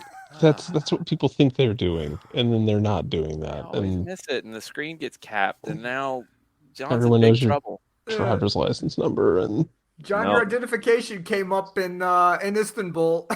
Yeah. Yeah. Yeah, me and the Mesut doctor here is Özil. coming for you. Yeah, I'm trying to get Mesut Özil another team in Turkey while we're at it. So the latest on Birmingham City is the news started just before the end of the season. Birmingham City fan Paul Richardson and Maxi Lopez wanted to buy the club. Keith Harris, a football financier, is working on this. There's been no formal update on the Hong Kong Stock Exchange because it would have to happen that way because of the Birmingham City current ownership, who've been there since 2016. So we have no updates yet. Fans have protested against the current ownership all the way through 2022, and that's all we got. There you go. Come on, Maxi, get it done, man. I want Maxi to be happy. All right, we got to go. Yeah, we got to go. Because there's more mascots to look at. Yep. Yes. There's a lot. There's a whole bunch of divisions of Japanese football. I'm not even getting into the cemetery and weird mascots. There's probably a cemetery league. Probably is. So no show in the morning. No show in the morning. Sorry, I clicked on another team. That's No show in the morning? Really weird mascot. No show in the morning. I've got things to do. I've got a meeting. We're going to have content for you during the day, but I have a meeting in the morning during the show. Whoa. So Dylan, no, it's not a meeting like that. Whoa. Meeting. It's just a meeting. I'm not going to Istanbul Başakşehir. Not happening. I need help with the with the prop bet. Oh yeah, you need a prop bet. Yeah. Duh. What is it going to be? It's either the number of cards between actually the number of goals between the Colorado Nashville game, or the number of cards between New England and Philadelphia. I kind of like the idea of the number of cards between Nashville and Lou City in the Open Cup. Oh, there you go. Or the number of fouls. The officiating's too inconsistent in those games. That's the fun. You might get a really bad ref. There might He be. doesn't call They anything. might try to break Claypole's record. Man, they're gonna be tired too. Like Louisville's gonna be pissed because they lost Top in Ryan the Anunga weekend. will be God. punting people. Monterey Bay beating them at Lynn Family 2-0 and then turning around. Like, yeah, they're mad because they lost, and now they get to like welcome in their old rival. Are they big mad though? That's the question. Oh yeah. Big mad. Oh yeah, they are big mad because they lost to Monterey Bay, who they had no business losing to by all accounts, and now they get to a very tired and angry Nashville team coming in, It's the next pick. and they do not like each other at all. No, they do not like each other. not. No. What you want for this prop bet, Nick? Give me the cards for the Louisville and Nashville game. Cards, Lou City, Nashville. Shout out to Devender. Devender, if you were watching in Nashville. Yeah, old Much Nashville love, my old Metros. friend. Nashville Metros. Played at Ezel Park a couple of times with the Atlanta Ruckus. There are many times that Dad had late business meetings, and I, as a small child, was left at Devender's house. Good people. Oh, great! Yeah. Metros were around for a long time. They did great stuff in the Nashville area in soccer. All right, you picked the prop bet. What are you picking? Number of cards. Number of cards. I am gonna go with. 6 cards. 6 cards. I'm gonna go with 7. Ooh, Jarrett, 9. this is right. John, 5. 5. Okay, and we'll get the Twitch pitch. So we got Universidad Católica and Talleres. We got Roma and Feyenoord. We got Monza and Pisa. We got Kelantan FC and Kelantan United. We got General La Madrid and Claypole. And we got V. Varen Nagasaki and Fagiano Okayama. And the number of cards in Lou City and Nashville. Yeah. There you go. This show is full of degenerates. Is anybody surprised by that? No. Look at this picture of Rafael Leao, and you tell me this man's ready to bounce from Milan. You tell me that. Look at that looks guy. terrified. Look at that guy. No, he is so happy. Look at that man. He looks like he was Tears looking of at the joy. Japanese mascots. Yeah, some Tears of of them. joy right there, man. I would have tears of joy looking at Japanese mascots too. I would too, yes. That's true. All right, that'll do it for us. Nick, send us home. Twitch pitch, I am so proud of you guys, man. Well done. Excellent promo tonight from Mr. Secor. Well done. even though you trashed me in the process. It's all right. It's all right. Much love. Well done. Promo was excellent. Don't run onto the pitch. There's nothing on that pitch that is worth you getting out of your seat, jumping a rail, and then getting absolutely deboed by security like that one lady did where her head bounced off the turf, like a Division III running back. So, yeah, no, don't do it. There's no hug, no jersey, no handshake that's going to be worth the whooping you're going to get. Oh, wait, before you finish, Nick, we do have updates on the charts. Ooh. That's something we haven't done in a while. We have a couple of new entries in the charts for soccer down here. Let's go. We fell out of the chart. I would be happy for him, Ricky. I'd be happy if he did that. We fell out of the chart in Nigeria. Oh, come on. We were in the chart, but we fell out. We are number 222 in the Apple Podcast Sports category in Colombia. Nice. Boom, boom, boom. What's up? All the hummus talk, I'll bet. Colombia. Number 135 in the Apple Podcast Sports category in Bolivia. What's up, Bolivia? Mm-hmm. How you live? Number 88. Don't say that, John. Don't do that. That's weird. You're going to creep people out in Bolivia. It's all my love of La Paz. That's literally what this is based off. It is. It is Club Always Ready. I don't know how this one happened. In number 88 position in the Apple Podcast Sports category in Oman. What's up, Oman? So we've been getting some steady hits in Oman. We have been. And if you were in Oman, I hope you're doing well. But number 44 in the Apple Podcast Sports category in Sierra Leone. Oh, there we go. What's happening? If any of you out there listening, and if you're still listening to the show, you're sorry. You are a degenerate. But I would love to know if you are in Colombia, Oman, Bolivia, or Sierra Leone. Shoot us an email. Shoot us a message, however you prefer to message. Yes. Let us know, and we will get you SDH gear in these places. Amen. I choose to believe the Sierra Leone numbers are coming from the Bangoras. It's possible. It's possible. I don't think Abdul has been back to Sierra Leone. And I don't think he's using a VPN to go through Sierra Leone when he's here. But anything's possible. Anything is possible. But yes, if you are listening to this show in one of those places, we will send you something. You got to tell us. And you got to give us proof. Yep. You don't have to take a picture of your driver's license like John did. We don't need that. Just give us some kind of proof that you're in one of these places. And Scottish Cheap Flights had amazing deals to Colombia not too long ago. Oh yeah, I sent that to Jess actually. Stupid good deals. Stupid good deals to Colombia. And everybody wants to do that now that Encanto is out, and kids are watching Encanto and they're learning about Colombia. Yep. It's cheaper to fly. It is cheaper to fly to Colombia right now than it is to fly to Tulsa, Oklahoma. That's bizarre. That's our chart update. And I would much rather go to Colombia. Yes. Sorry to interrupt you, Nick, but you can finish now. Yeah, it's okay. It's okay. Wherever you listen, just know that we love you. We support you. Let us know. See, he's serious. Jason is serious. If you were in one of those places, reach out. We have SDH stuff coming your way. To the Twitch pitch, congratulations on your epic, superior, awesome win this week. I hope it's a one-time thing. We will be number one in Japan very soon. Yeah, we'll be number one. That is also true. Until next time, everyone, please be safe. Please have fun. Be kind to each other. It's not a PBS slogan. There's too many jerks out there, right? Be an island of friendly, if you can. Is there a mascot for that in Japan? There has to be. There has to be. It's probably like the island of friendly mascot. Yes. Yeah. Who knows? It could be something. Arms outstretched, willing to give the person coming their way a hug. Or who knows? Okay. But Until next time, mucha Euro, y'all. We need to get SDH mascot in Japan. Oh boy. No friendly talk about it. No friendly talk about it. Buying stuff.